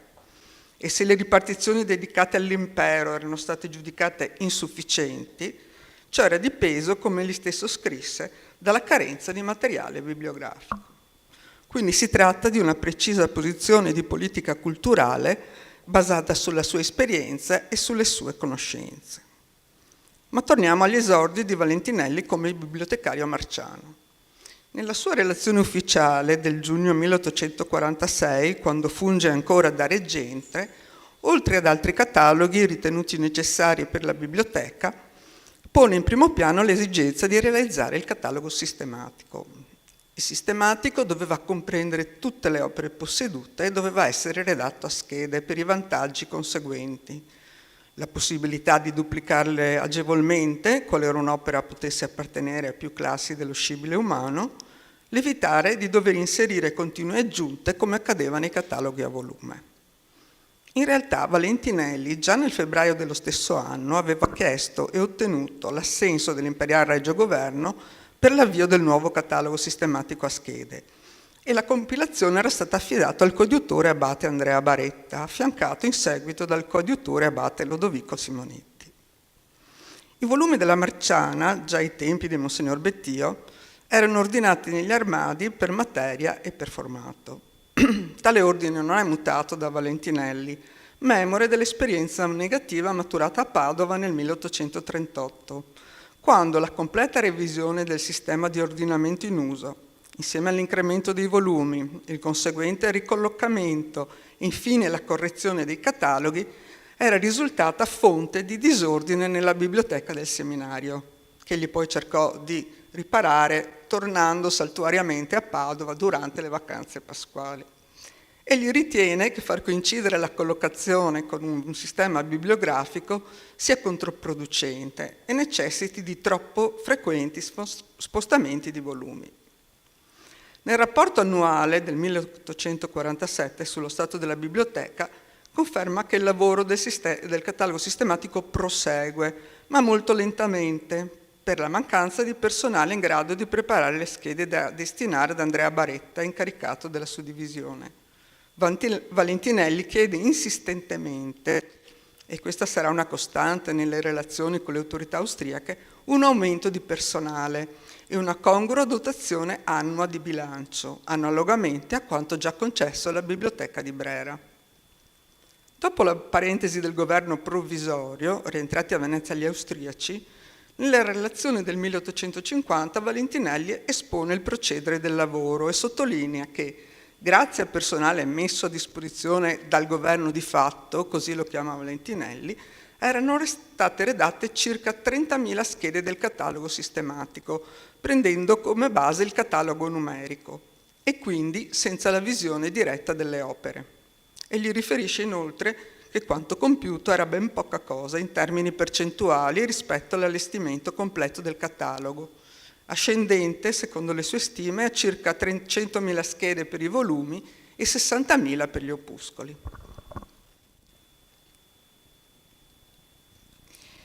Una svolta decisiva per la prosecuzione del catalogo sistematico fu l'arrivo alla Marciana, prima come assistente provvisorio, poi come vice bibliotecario di Giovanni Veludo nel 1850. A lui sarà affidato l'onere principale del lavoro per quanto concerne in special modo l'ordinamento delle classi. Giova ricordare che Veludo aveva maturato una notevole esperienza con la catalogazione di due cospicue biblioteche private, quella del conte Benedetto Valmarana, della quale aveva compilato un doppio catalogo alfabetico e reale, e quella di Spiridione Papadopoli. Nel rapporto alle superiori autorità del marzo 1852, relativo agli anni 50 e 51, Valentinelli informa che è stato approntato il catalogo sistematico per le suddivisioni di bibliografia e storia letteraria e che entro breve tempo potrà esibire anche il prospetto di quelli di storia civile e filologia. Sempre nello stesso anno presenta un primo schema, perché ne seguiranno altri, di suddivisione dello scibile in 10 classi: teologia, giurisprudenza, scienze naturali e matematiche, scienze filosofiche, medicina e chirurgia, filologia o belle lettere, storia civile, storia ecclesiastica, belle arti, arti meccanica e mestieri. Il principio informatore delle suddivisioni adottate si evince da scritti successivi di Valentinelli, nei quali afferma che il criterio è basato sulle opere possedute dalla biblioteca, e quindi un sistema empirico e pratico. A tale principio si era attenuto anche Francesco Rossi per il catalogo sistematico della Biblioteca di Brera.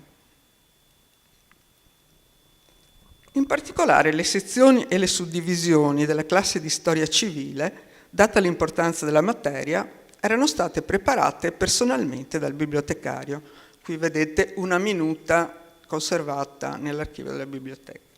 Le autorità sottopongono lo schema elaborato ed inoltrato da Valentinelli al parere di una persona valentissima nelle scienze storiche, di cui le fonti non riportano le generalità, un'altra caratteristica che vedremo. L'esperto estende una relazione fortemente critica in rapporto alle sezioni proposte, perché ritenute inutili, ad esempio la miscellanea storica, oppure perché meritevoli di ulteriori suddivisioni, o infine perché giudicate non sufficientemente precise. L'anonimo propone a sua volta uno schema della classe di storia, articolato in 15 sezioni. Nei mesi successivi alle critiche ricevute, Valentinelli si rivolge sia a Francesco Rossi, vice bibliotecario alla Braidense, sia a Giuseppe Müller, impiegato alla Biblioteca Imperiale di Vienna, quest'ultimo conosciuto nel 1851 in occasione di una visita di studio a Venezia, per avere lumi sull'allestimento del catalogo sistematico delle rispettive biblioteche. Mentre a Brera Rossi procede duplicando le schede del catalogo alfabetico, a Vienna, dove il catalogo era in allestimento proprio in quegli anni, le schede sono compilate basandosi direttamente sulle opere e non su cataloghi preesistenti. Vi sono preposti 5 impiegati e il tempo previsto di esecuzione è di circa 10 anni. Quanto allo schema di classificazione è lo stesso in uso nella Biblioteca di Monaco. Dalle risposte dei suoi interlocutori, il bibliotecario Marciano trae una rinnovata fiducia nel suo modo di procedere, tenuto conto del risicato personale a sua disposizione.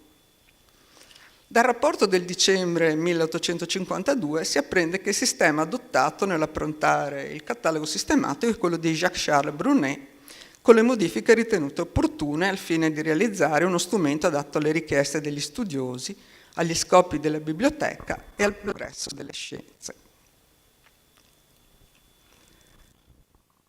Valentinelli infine nel 1854 comunica alla luogotenenza il completamento del sistematico che figura elencato tra i cataloghi delle opere a stampa della biblioteca. La luogotenenza inoltra la relazione al Ministero del Culto e dell'Istruzione e al contempo chiede un parere sull'argomento all'Imperial Regio Istituto Veneto di Scienze, Lettere ed Arti. La commissione dell'istituto, eletta ad emettere il suo parere sul catalogo sistematico, composta dai professori Lodovico Menin, Roberto De Visiani ed Emanuele Antonio Cicconia, nel 1855 elogia l'operato di Valentinelli e lo ritiene meritevole di encomio, anche per quanto concerne il sistema di classificazione, rilevando inoltre che il numero di suddivisioni adottate, in apparenza molto elevato, è dipeso dall'approfondita conoscenza dei fondi della biblioteca. Il parere del Ministero del Culto e dell'Istruzione perviene a Valentinelli nel 1856. Anche in questa occasione il lavoro dei bibliotecari marciani era stato sottoposto al vaglio di persona esperta, rimasta anch'essa anonima, che si era espressa relativamente al modo con cui formare il catalogo sistematico della Marciana. Le osservazioni prendono le mosse dall'esame di quanto prescritto dalla normativa in vigore. Le citate istruzioni prevedevano infatti fosse prima redatto il catalogo fondamentale, detto anche radicale o della sostanza, poi l'alfabetico e infine il catalogo sistematico, mentre Valentinelli aveva dato la precedenza a quest'ultimo. Si contesta anche il lavoro svolto dagli stenografi all'epoca del governo di fatto, in quanto basato sul catalogo numerico, nel quale le opere erano elencate in maniera compendiata e non sui volumi stessi. Inoltre si muovono obiezioni riguardo alla scelta del sistema di classificazione. Valentinelli, trascurando di prendere in considerazione quelli indicati dalle istruzioni, desumibili dalle opere di Frank, Royce e specialmente Hirsch, aveva invece prescelto quello elaborato dal francese Brunet, giudicato il più usato ma soprattutto il più adatto alla Marciana. Un'ulteriore osservazione concerne la decisione di Valentinelli di inserire nel catalogo sistematico un'unica edizione di un'opera posseduta in più edizioni, con rinvio per le altre al catalogo alfabetico, mentre era ritenuto necessario che tutte le pubblicazioni fossero inserite nel catalogo. L'anonimo estensore giudica peraltro il prospetto della classificazione assolutamente erroneo, privo di logica e mancante di una distinzione precisa delle singole parti. La classe di storia è criticata in modo pesante per quanto riguarda la storia dell'Austria, alla quale non era stata data la dovuta importanza. Il lavoro, posto in discussione dopo più di 8 anni dal suo inizio, deve essere rivisto. Nel giugno 1856 Veludo redige, con note di Valentinelli, una dettagliata relazione divisa in 2 parti, dal titolo Controosservazioni, in cui puntualmente risponde alle critiche dell'anonimo esperto, opponente secondo la terminologia dei documenti. Nella prima parte Veludo obietta che, in base al dettato puntuale delle istruzioni, il catalogo fondamentale doveva essere eretto per primo nelle biblioteche di nuova catalogazione, e ciò non poteva valere per una biblioteca come la Marciana, dotata di un catalogo alfabetico generale già formato secondo le norme più accreditate della pratica. Per quanto riguarda poi le schede copiate dagli stenografi durante il periodo 1848-49, lo giudica un lavoro di enorme utilità, perché l'esiguo personale marciano non avrebbe potuto portarlo a compimento. Inoltre, con diligenza, il bibliotecario e il vice bibliotecario avevano provveduto ad emendare agli eventuali errori di trascrizione. Nella seconda parte Veludo prende in esame gli aspetti tecnici dell'impianto del catalogo, in particolar modo la scelta della table méthodique di Brunet come schema classificatorio. Veludo sottolinea che nelle istruzioni i sistemi di Frank, Royce ed Hirsch erano citati soltanto come esemplificazione, per far intendere il fine di un catalogo sistematico, scientifico, e non prescritti tassativamente.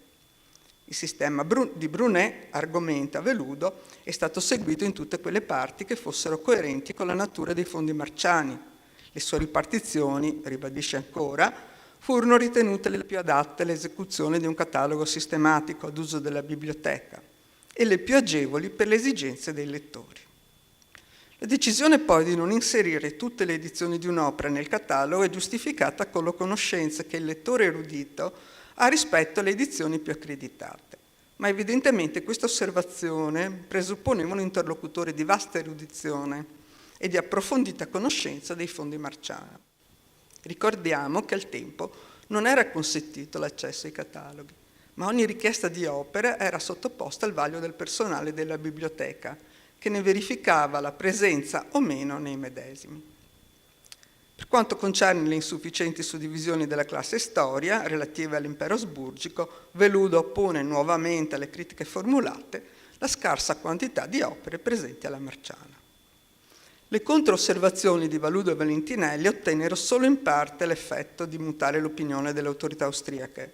Un punto però rimase intoccato: il sistema bibliografico e quindi la scelta di politica culturale che ne stava alla base. A dicembre dello stesso anno giungono dal Ministero del Culto e dell'Istruzione le prescrizioni a cui dovrà sottostare la direzione della Marciana per ottenere la superiore approvazione del catalogo. Per quanto riguarda il sistema adottato, si conviene che quanto suggerito dalle istruzioni non aveva carattere prescrittivo e si sottolinea che, e cito testualmente, è quindi increscevole che il bibliotecario Valentinelli abbia trascurato questi cenni e indirizzato lo sguardo alla Francia, prendendo a base del suo lavoro il sistema di Brunet. Pertanto, da che i lavori sono tanto avanzati, non resta assolutamente altro se non che mantenere nella sua sostanza il sistema adottato. Per quanto però è possibile, tale sistema deve essere migliorato e adattato ai rapporti austriaci. Le istruzioni del Ministero impongono che da una parte deve essere completato il catalogo con tutte le schede delle opere che al momento non vi sono state inserite e sarà perciò da considerarsi il catalogo fondamentale ordinato sistematicamente ad uso del catalogo scientifico. Dall'altra deve essere rivisto il sistema di classificazione, ridotte le suddivisioni e le classi di storia e diritto offrire maggior spazio alle materie ricordanti l'impero asburgico. Infine il Ministero elogia Valentinelli per lo zelo dimostrato e lo si invita a concludere con solerzia il lavoro iniziato. A queste pressanti disposizioni Valentinelli risponde nel 1857. Fa presente l'impossibilità di compiere in tempi brevi quanto richiesto per la ben nota mancanza di personale. Nel frattempo, però, prevede di ridurre le suddivisioni e di revisionare l'intero sistema secondo le indicazioni ricevute. Quantificata la quantità di schede ancora da compilare, circa 75.000, Valentinelli riceverà nel 1859 l'assenso e la dotazione finanziaria per assumere 3 diurnisti per la copia delle schede. Dopo un'ulteriore richiesta di revisione della classe di scienze naturali, il prospetto, articolato in 15 classi, è infine approvato nel 1860. Negli anni seguenti, dalle relazioni sullo stato della biblioteca, si evince che Valentinelli si occupa del lavoro di inserimento delle schede e Veludo di rivedere il lavoro dei diurnisti, oltre naturalmente agli altri lavori correnti. Si acquista un grande armadio per riunire tutte le cassette del catalogo sistematico conservato nella stanza del bibliotecario. Così si esprime Valentinelli nel 1861. Catalogo sistematico che in onta di inevitabili imperfezioni, eppure, ne si arrossisce nel confessarlo, un qualche testimonio d'amore al giovamento degli studi e di una fatica intrapresa a nostri giorni, per la prima volta, in una così vasta biblioteca, dopo quasi 4 secoli di continui incrementi. Nel 1863 la copia delle schede è terminata e il bibliotecario ne dà notizia all'Imperiale Regia Luogotenenza. Dopo l'unificazione del Veneto al Regno d'Italia, Valentinelli e Veludo, nell'aprile del 1867, in seguito alla visita di una commissione ispettiva, convengono di superare le precedenti restrizioni e consentire agli studiosi la consultazione diretta dei cataloghi alla presenza di un impiegato. Ed è una svolta decisiva, perché il lettore entra per la prima volta in rapporto diretto con la rappresentazione del patrimonio librario. Una cosa che noi diamo per scontata. Il più importante contributo teorico di Valentinelli è considerato il catalogo alfabetico di libri per nome ed autori, apparso appuntato in più numeri tra il 1870 e il 1871 sul Giornale delle Biblioteche, fondato da Enrico Bianchi, nel quale propone una normativa corredata da numerosi esempi per l'allestimento del catalogo per autori e titoli. È invece significativo, a mio parere, che egli non abbia dedicato, a parte occasionali accenni, alcuno scritto alle problematiche relative all'elaborazione di un catalogo sistematico, argomento che occupa gran parte delle riflessioni biblioteconomiche dell'Ottocento. Le prolungate controversie con l'autorità austriaca determinarono in Valentinelli un allontanamento dalla materia che all'inizio della sua carriera lo aveva, grazie anche ai suoi numerosi viaggi, così grandemente interessato ed entusiasmato. Dotare la biblioteca di un catalogo sistematico è stata la realizzazione più importante di Valentinelli per quanto riguarda i cataloghi delle opere a stampa della Marciana.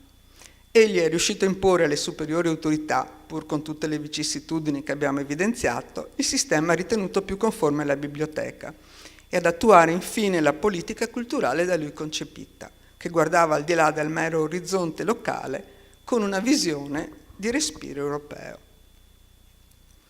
Il catalogo sistematico, aggiornato fino al 1975, è ancora oggi conservato alla Biblioteca Marciana sotto la dicitura Catalogo per materia Brunet. Le schede originali, vergate su carta sottile, recanti al verso in inchiostro rosso la classificazione delle opere, in seguito alle successive revisioni del catalogo, sono state incollate su schede più consistenti di formato Staderini e ciò ha comportato l'obliterazione delle antiche classificazioni. Desidero concludere con una frase tratta dal testamento di Valentinelli, che esprime la sua profonda dedizione e amore per la Marciana. Lascio la proprietà, fa riferimento alla sua casa, alla Regia Biblioteca di San Marco, alla quale devo la massima parte delle gioie della mia vita. Grazie per l'attenzione.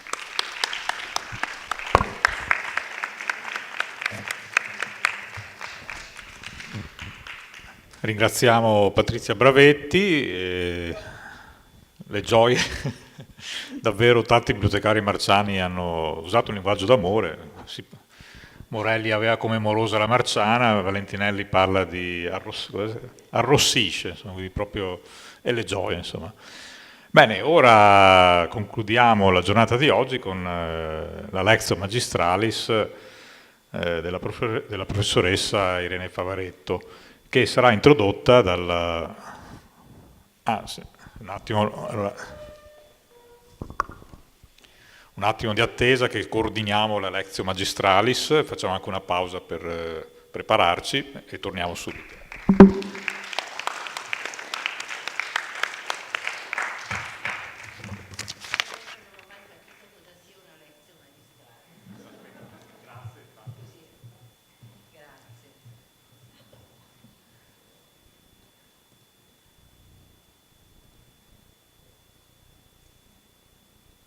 Poi mi direte se è veramente magistralis.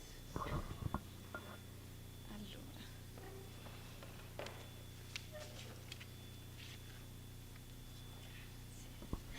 Questo momento non può fare, che riga. Sì, si può appoggiare a qualsiasi parte. Vediamo prima questo. Sì.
Questo non mi pare che... Ecco, buonasera a tutti. La professoressa Favaretto ci ha onorato della sua presenza questa sera. Non ha bisogno di presentazioni, per generazioni di studiose e studiosi un punto di riferimento. Ricordo soltanto alcuni dei dettagli della sua lunga e luminosa carriera. È stata professoressa ordinaria all'Università di Padova, dove ha concluso la sua carriera, è stata detentrice della cattedra di storia dell'archeologia che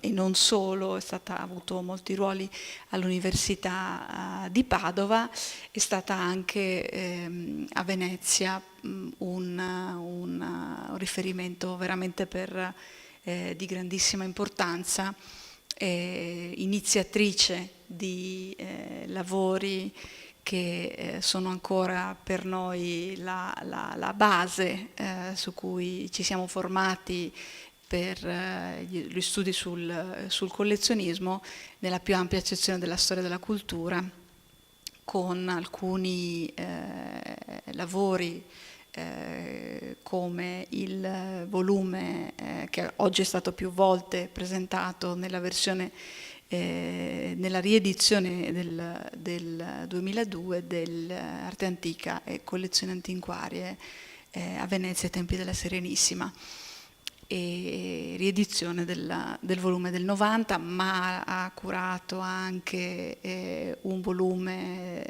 recente, il 2013, sulla collezione Mantova Benavides. È stata animatrice dell'iniziativa felice e fortunata del riallestimento di una parte delle sculture dello Statuario Grimani nell'antisala proprio qui della Biblioteca Marciana, ed è anche un luminoso esempio di una grande attività intellettuale che si è spesa in qualità di procuratrice di San Marco, in qualità di socio dell'Istituto Veneto di Scienze, Lettere e Arti, in qualità di presidente dell'Università della Terza Età. È veramente un onore, anche un'emozione per me poterla presentare in questa sede. Le lascio dunque la parola e col piacere di ascoltarla. Grazie Miriam di queste belle parole, e cominciamo a dire che questa sarà una lectio non magistralis, una lectio che è già qualcosa. Dunque, Giuseppe Valentinelli e il nebuloso orizzonte dell'archeologia.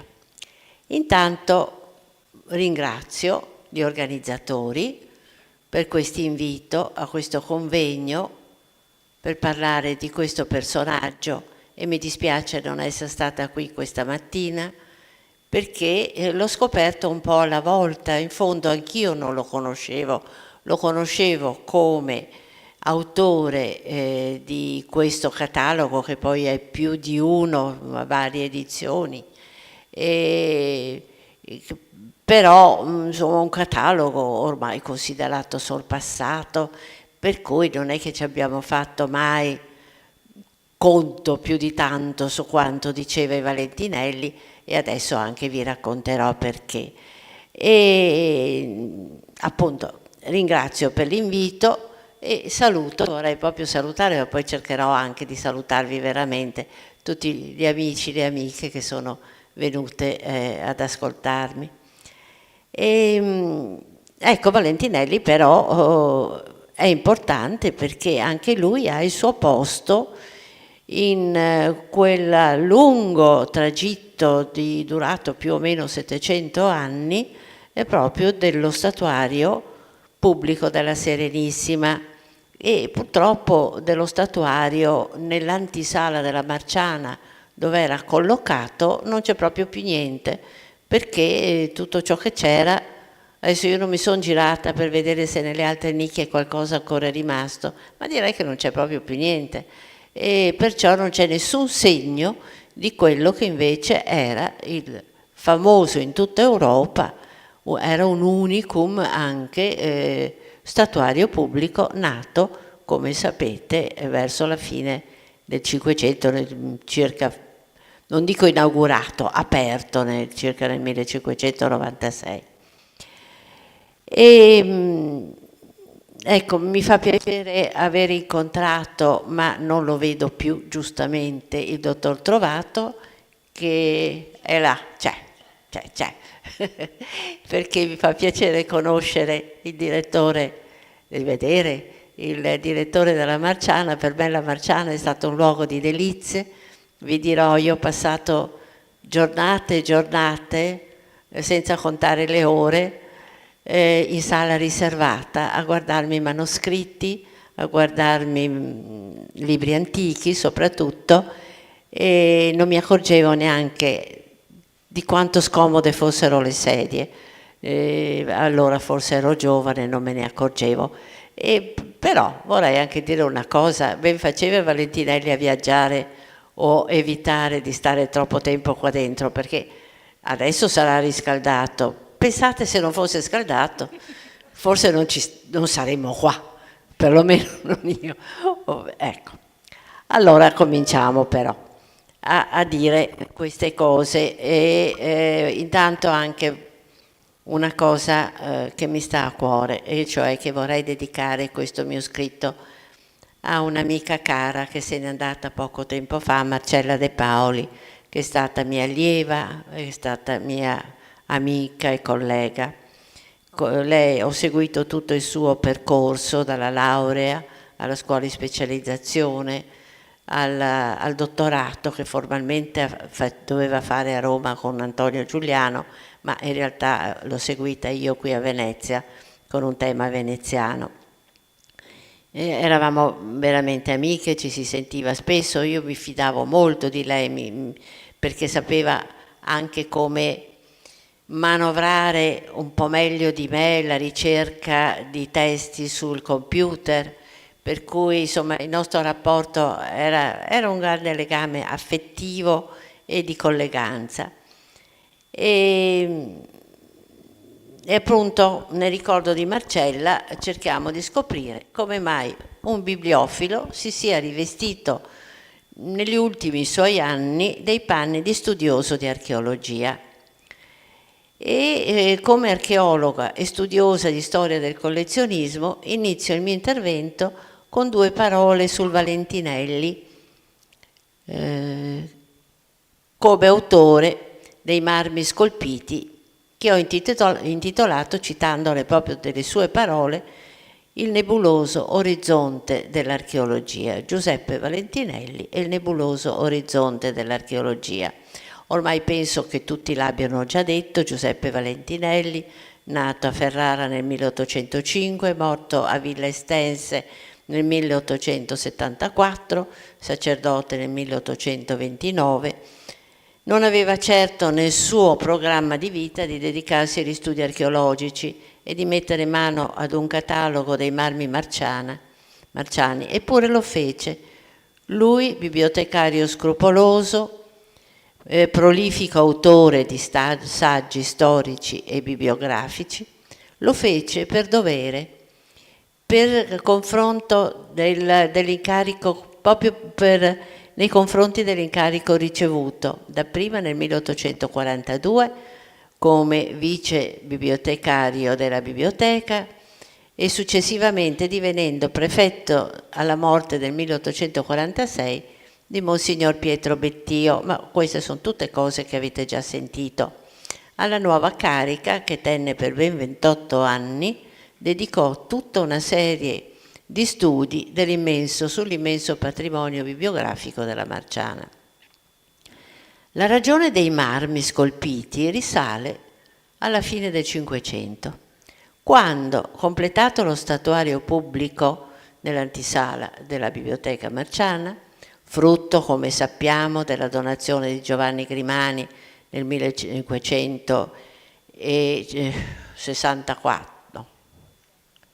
84, adesso improvvisamente non me lo ricordo più, di ben 200 statue greche e romane, alle quali si aggiunsero nel tempo altre donate da collezionisti veneziani, si istituì la carica di bibliotecario della Marciana, affidata a prestigiosi esponenti della classe nobile locale. Al bibliotecario spettava la nomina del custode dello statuario pubblico, il quale aveva fra tutti i compiti quello soprattutto che i marmi fossero intatti, che nessuna statua mancasse, che non avessero subito ingiurie e che tutto insomma fosse in ordine. Tali inventari erano per lo più degli elenchi, dei meri elenchi, che dovevano segnalare eventuali casi straordinari come il crollo parziale del pavimento, che provocò la rottura di alcune statue, o l'uscita di 6 statue, ci sono ancora, per decorare la torre dell'orologio del cortile di Palazzo Ducale, oppure l'ingresso di nuove donazioni. Fu solamente nel 1736, bibliotecario Lorenzo Tiepolo, che il nuovo custode, Anton Maria Zanetti, detto il Giovane, dotato di una felice mano di artista, si accinse a stendere non un inventario, ma si inventò, perché proprio se lo inventò lui, ma un vero e proprio catalogo in 3 grossi volumi che non solo ebbero immediato successo, lo presentò al Consiglio dei 10, ne fu molto ammirato, ma in qualche modo fu l'antesignano dei moderni cataloghi illustrati. E anche Valentinelli fece tesoro di questo modello, seppure semplificandolo e talvolta anche criticandolo, direi senza ragione. I 3 volumi dello Zanetti sono preziosi, soprattutto quello che presenta solamente 5 fogli illustrati che illustrano lo statuario pubblico come era disposto sulle 4 pareti dell'antisala, che è alle vostre spalle, e in mezzo, perché alcune statue erano in mezzo su 2 file per lasciare un corridoio mediano. Questo era il primo volume, non hanno una sequenza come la sto dicendo io. Poi, in un secondo volume, invece, a Sanguigna disegnò, aspettate perché questa è la seconda, disegnò tutte le statue, una per una, a Sanguigna. Direi che è un catalogo spettacolare, c'è poco da fare, nonostante appunto Valentinelli un po' di critiche le fece. E i 3 volumi, e il terzo volume invece riportava tutte le note, il tipo, le misure e tutte quelle note storiche che allora si potevano sapere. Ricordiamoci una cosa, questo è molto importante soprattutto per chi archeologo non è, e cioè che voi vedete queste figure come erano nel 500, e cioè nel 600, nel 700, quando scrive Zanetti, e cioè restaurate, reintegrate da scultori generalmente cinquecenteschi. E questo grosso lavoro di Zanetti, Anton Maria Zanetti il Giovane, fu la preparazione per poi quello splendido, che sono quei 2 volumi in foglio, usciti tra 1740 e 1743, delle antiche statue greche e romane che nell'antisala della libreria Marciana, della libreria di San Marco e di luoghi pubblici di Venezia si trovano. E è un lavoro enorme, sono 2 volumi molto grossi che si trovano ancora in commercio a prezzi spropositati, però ci sono ancora. E il lavoro preliminare del giovane Zanetti è stato poi completato e in parte anche corretto dall'altro Anton Maria Zanetti, detto il Vecchio, anch'egli grande artista, grande uomo, grande collezionista, antiquario, di cui a lungo abbiamo parlato tempo fa. Giuseppe Valentinelli, nominato bibliotecario, decise di dedicarsi lui stesso a tale compito, cioè a fare un inventario. Spettava a lui, evidentemente il custode non esisteva più, forse non c'erano proprio soldi per nominare un custode.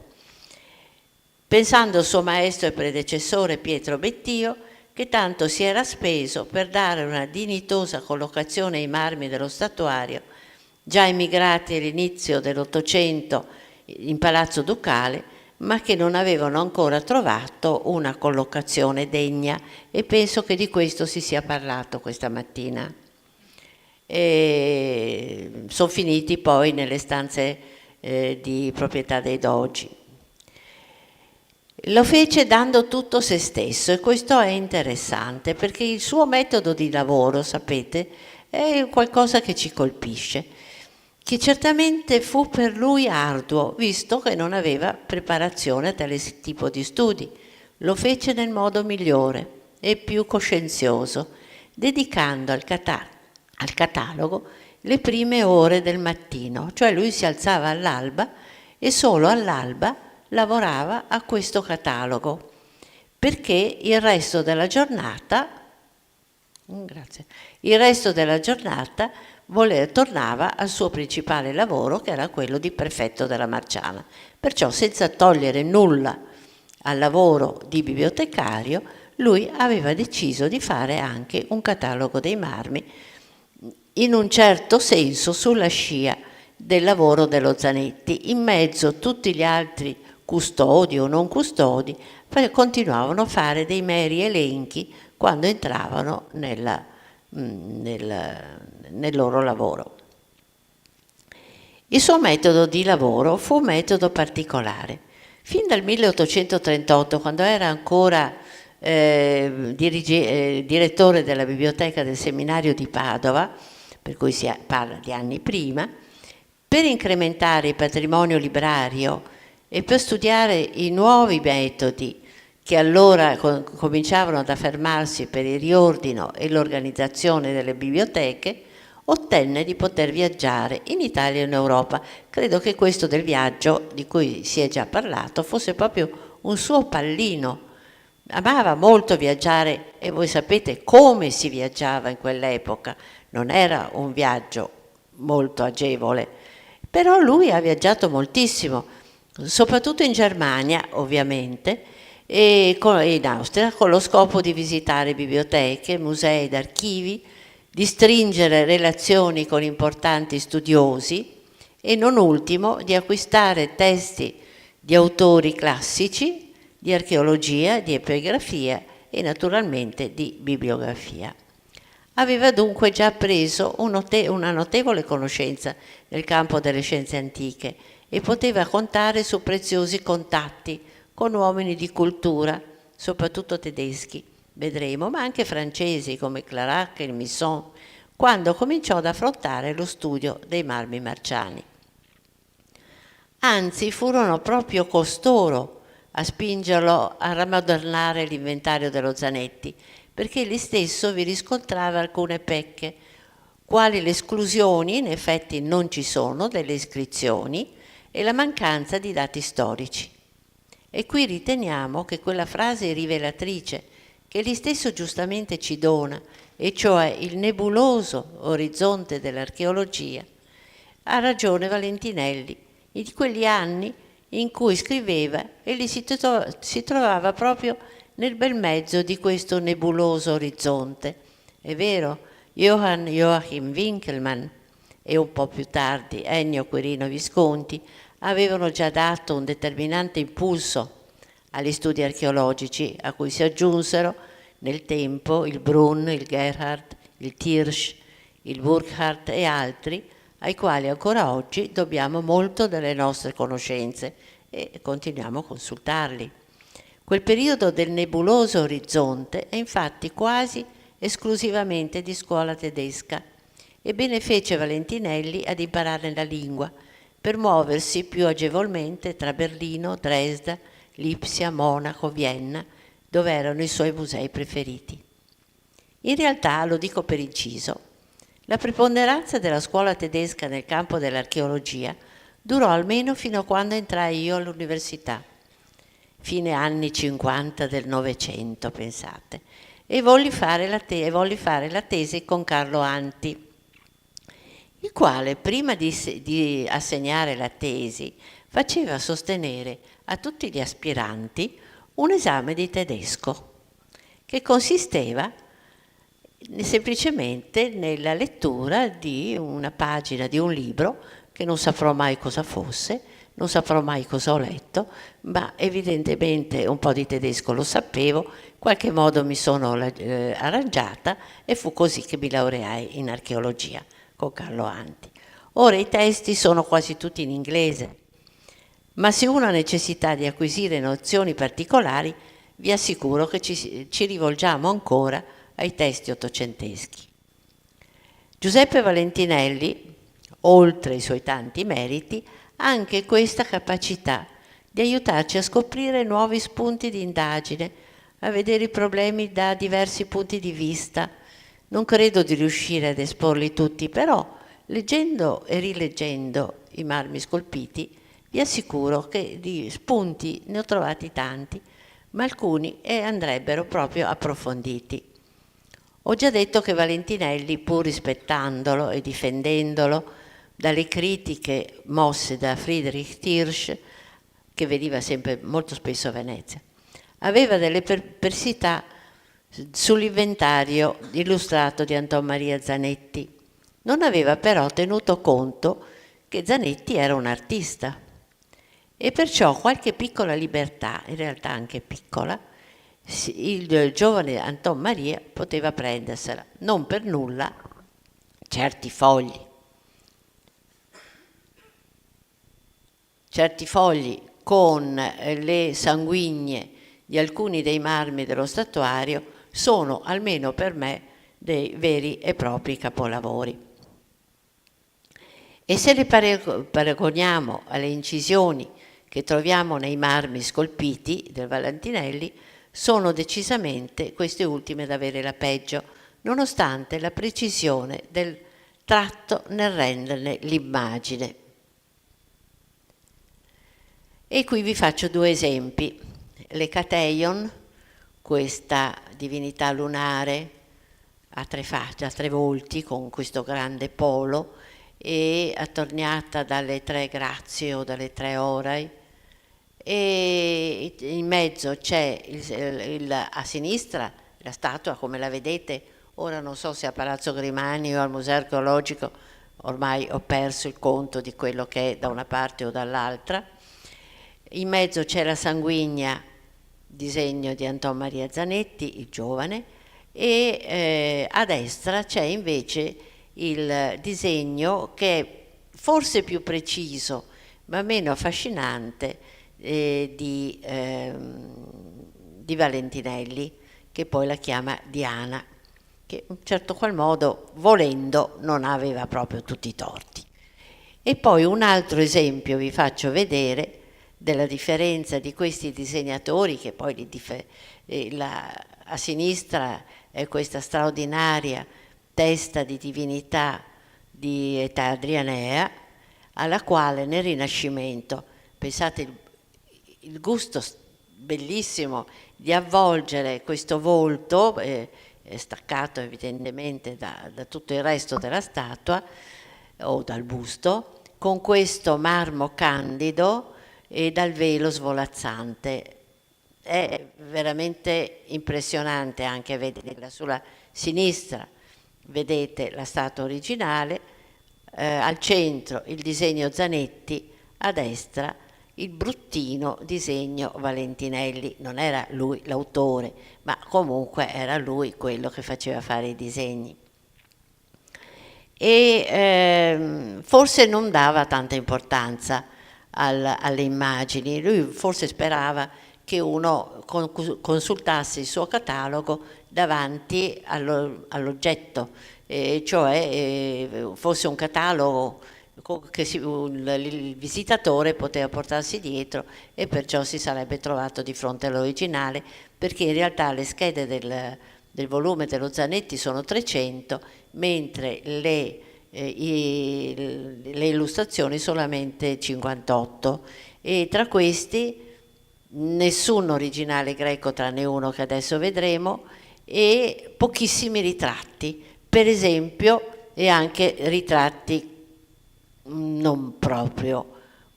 Questo è uno dei più bei ritratti del mondo antico, e forse non solo di quello, il cosiddetto Vitellio.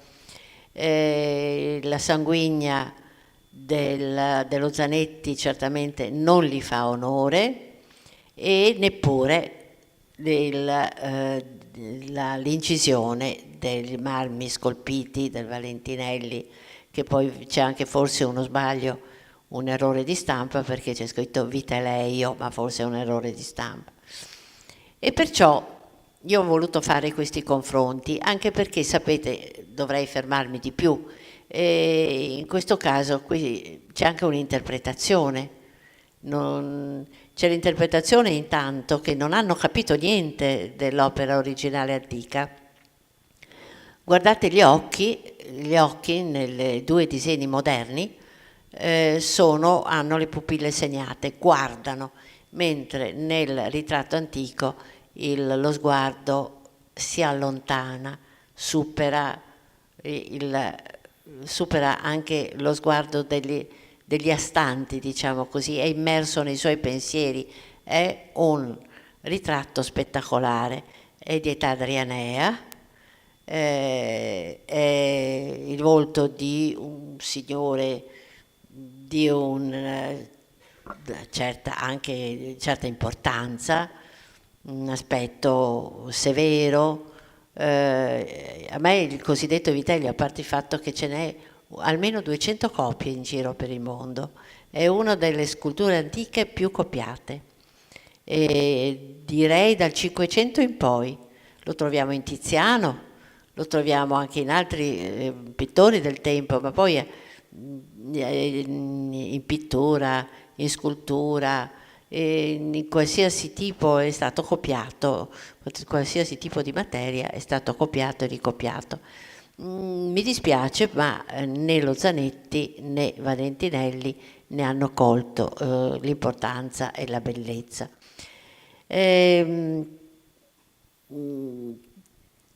Le tavole restano anonime, cioè alcune sono in una edizione che è quella del 1865, cioè quella precedente a quella del 66, che forse è l'unica, almeno credo che sia l'ultima, e invece quelle del 65 sono firmate dall'incisore Fontana. Forse Fontana era incisore e anche editore, ma questo finora ancora non l'ho scoperto.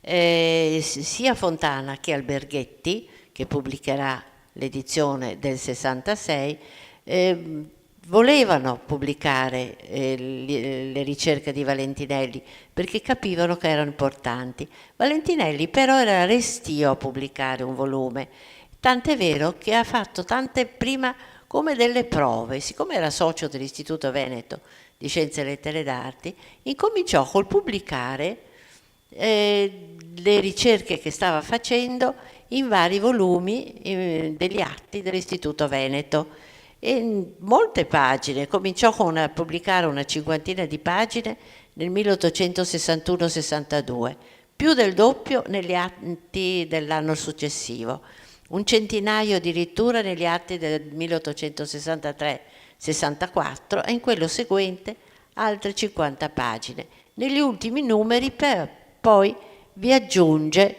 delle immagini che saranno quelle che poi entreranno nel volume dei marmi scolpiti, e allora finalmente vediamo che sono segnati in basso dall'incisore Fontana, che forse appunto era anche editore. Questa è un'incisione tratta, grazie a Carlo Urbani che mi ha mandato le pagine scritte da Valentinelli negli atti, fanno parte della collana degli atti dell'Istituto Veneto, quello riservato alle scienze umanistiche. Dopo tutta questa preparazione ne uscì un catalogo che, se anche possiamo considerare ormai superato, però abbiamo visto ci dà tanti spunti validi da approfondire e da studiare. E purtroppo Valentinelli, ecco il nebuloso orizzonte, vive tra due momenti cioè quelli in cui ci sono dei pur valenti e valorosi studiosi, quali il Brun e il Gerhard che ho già nominato, però pochi anni dopo, una trentina di anni dopo, Valentinelli è giusto in mezzo. Il nebuloso orizzonte si apre improvvisamente perché arriva a Venezia Adolf Furtwängler e si rende conto che quelle statuette al quale Valentinelli non aveva dato nessun interesse erano degli originali greci. Qui li vedete come sono oggi, cioè senza le integrazioni cinquecentesche. Io dico sempre purtroppo, però capisco che Carlo Anti è stato lui a volere togliere quelle integrazioni che però erano state compiute da valenti scultori, migliori scultori del Cinquecento, per cui quelle teste che mancano o quelle braccia che mancano erano stati scolpiti da Antonio Lombardo, da altri che lo seguirono, ma purtroppo sono in gran parte anche andate perdute e questo è un grave danno secondo me anche per la storia dell'arte.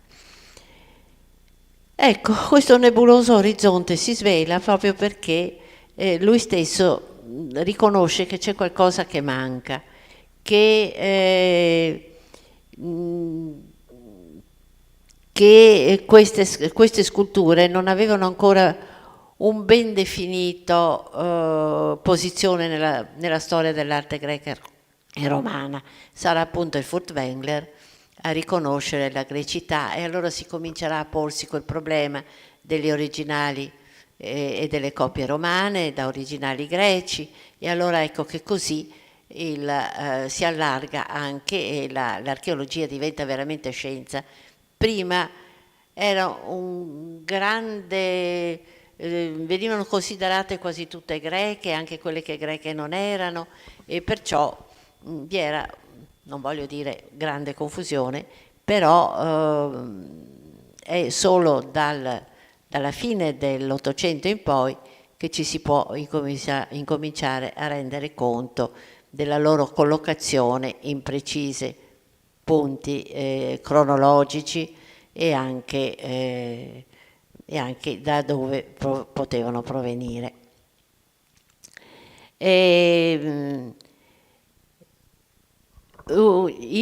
Ecco, questa è l'unica statua originale greca pubblicata da Valentinelli. Lui non dice che è greca, parla però di marmo greco e accanto vedete l'immagine alla destra, l'immagine tratta dai marmi dei Valentinelli, ancora con le integrazioni delle braccia soprattutto, mentre sulla sinistra la vedete così com'è. Valentinelli ebbe delle intuizioni dei quali siamo molto grati. E cioè, egli, vedete, questa è una pagina dei marmi, e così vi rendete conto anche di come lui faceva le schede. Queste schede vengono poi riprese anche da cataloghi successivi, anche se poi migliorate e aggiustate in tante cose. Sulla sinistra in alto, per esempio, prendiamo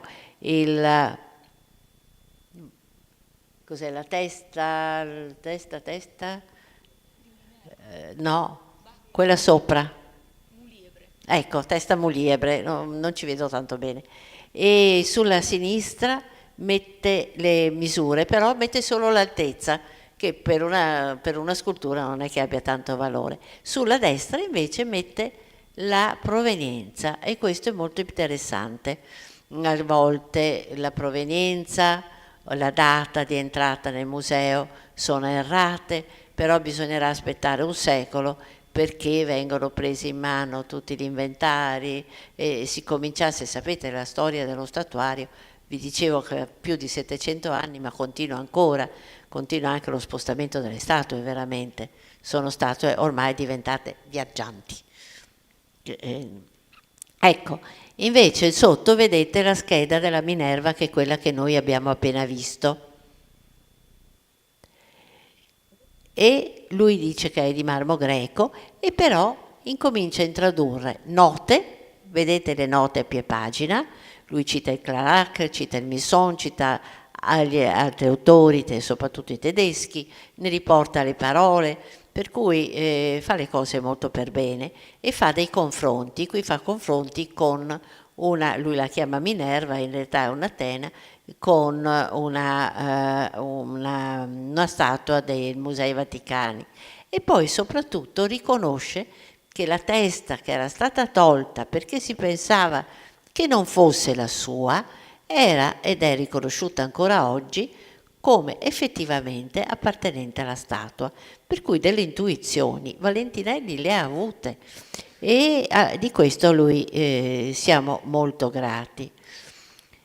Un altro aspetto interessante che questo potrebbe riguardare, perché me l'ha anche chiesto il professor Sperti, si occupa dei marmi? Sì. Cerca di dire di quale materiale ciascuna statua, in quale materiale fosse stata scolpita, dove avesse avuto o conosciuto delle nozioni di petrologia, proprio non lo so, perché il nostro Giacomo Boni, tanto amato, aveva 1 anno, per cui è un po' difficile, nel 59 nasce, no?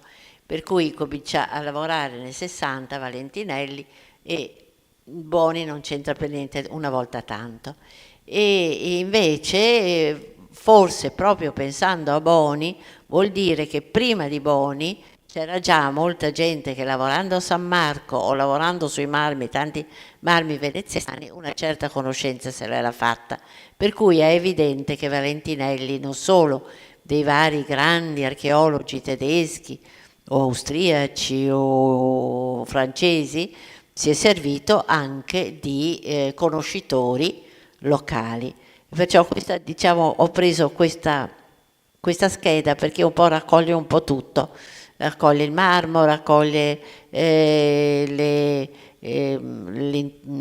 lui segnala anche tutti i vari, le varie integrazioni, proprio molto puntualmente fa dei confronti, vede che la testa è effettivamente la sua, per cui questa è una scheda, diciamo, che raccoglie un po' tutto quello che noi possiamo considerare la parte eccellente del suo catalogo.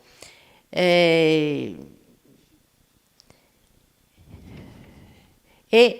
direi che forse devo avviarmi alla fine, vero? Sì. Vi dicevo che nel catalogo la descrizione è scarna, quello a cui lui si dilunga di più, stranamente, sono proprio le integrazioni, e devo dire che in questo lui è molto preciso.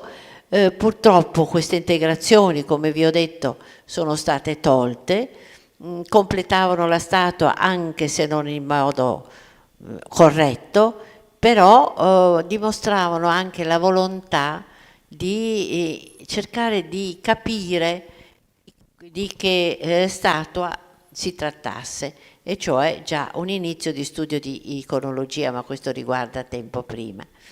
Ecco, direi che, ritornando al Ventinelli, dopo aver studiato e a lungo esaminato il suo testo, non credo di dovermi dilungare di più, perché sennò divento troppo lunga. Confesso che proprio che all'inizio del mio esame io ero un po' scettica, e poi mi sono dovuta ricredere, e questa è sempre una grande cosa, e cioè riscoprire un personaggio, e io ho riscoperto i Valentinelli, e quelle albe trascorse da Valentinelli a studiare i testi di archeologia per non portare via nulla al suo lavoro di prefetto della Marciana ci restituiscono la figura di un uomo umanamente e intellettualmente onesto, curioso di conoscere materie per lui nuove, pronto a mettersi in discussione e a tessere amicizia con i maggiori archeologi del tempo, andandoseli a cercare in mezza Europa tra musei e università, imparandone la lingua per poter leggere i loro testi. Un uomo umile che accettava consigli, come vediamo dalle fitte note che corredano il suo catalogo, discreto nella critica, come nel caso del catalogo dello Zanetti, pronto poi a lodarne le parti migliori. Non aveva forse l'animo dell'artista. Le illustrazioni del catalogo, pur precise, anche se non sono state fatte da lui, non possono essere definite belle, ma aveva intuito e per alcuni aspetti anticipava i tempi nelle descrizioni dei marmi e nella composizione delle schede. Non lo conosco come bibliofilo, lo conoscete voi, ma se si è speso per il suo lavoro principale, come fece con il catalogo, fu decisamente uno studioso a tutto tondo, un uomo da ricordare, che seppe ad un certo punto ritirarsi dalla per rifugiarsi nell'amata casa di Villa Estense, dove morì nel 1874, lasciando un ricordo che giustamente è ben vivo ancora oggi, come questo convegno vuole e ha voluto dimostrare. Grazie.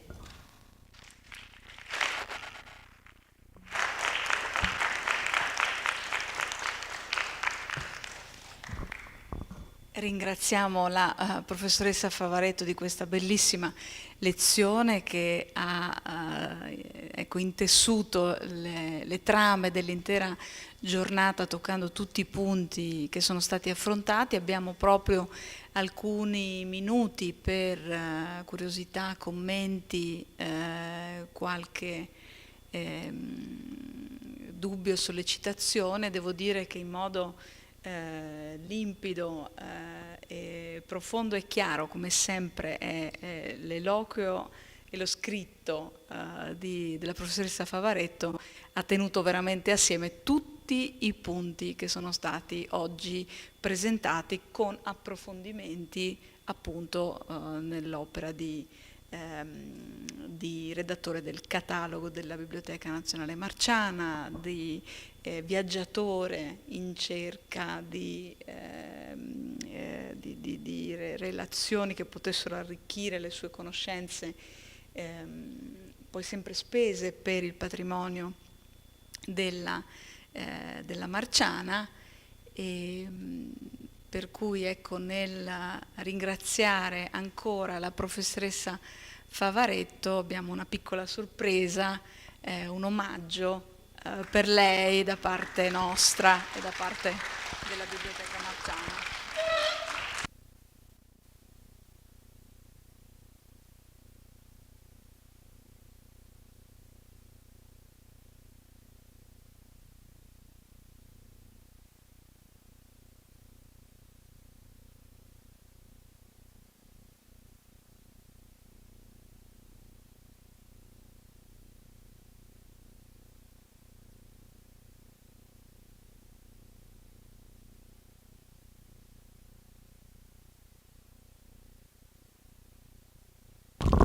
Sì,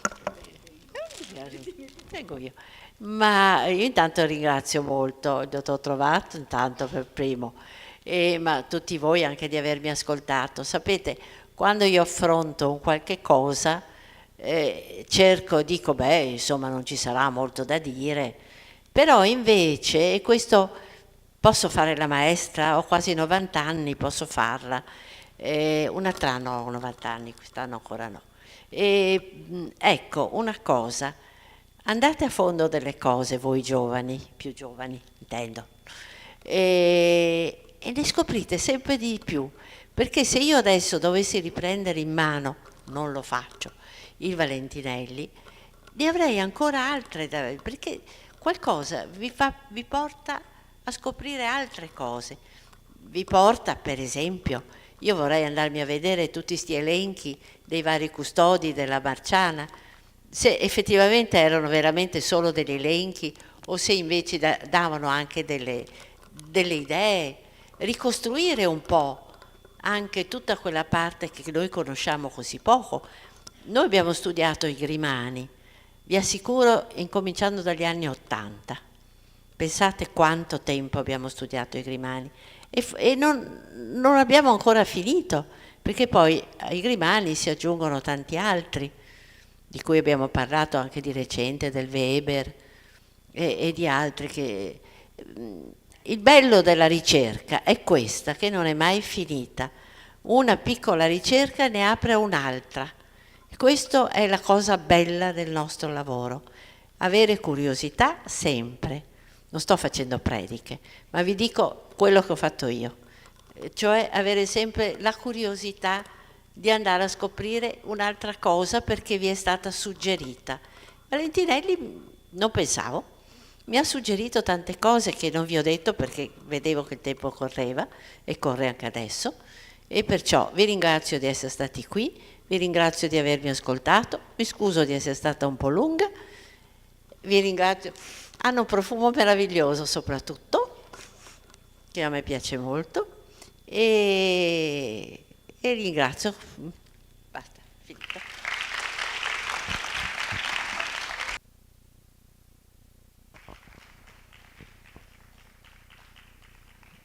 Siamo noi che ringraziamo la... Si sente? Sì, siamo noi che ringraziamo la professoressa Favaretto. Oggi chiudiamo la giornata di oggi, però domani si riparte a Palazzo Grimani con la seconda giornata del convegno. Poi il 14 dicembre c'è un altro convegno a Villa Estense, appunto, dove si aprirà anche una mostra, quindi non finisce qui.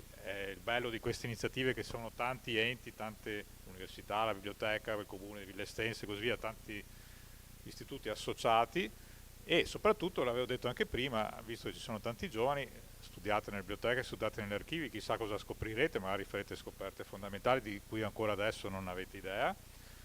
E non mi resta che ringraziare anche il personale della Marciana che ha collaborato per l'allestimento di questa giornata, tutti gli altri studiosi e collaboratori che hanno permesso tutto ciò. Grazie ancora alla professoressa Favaretto e a domani allora a Palazzo Grimani.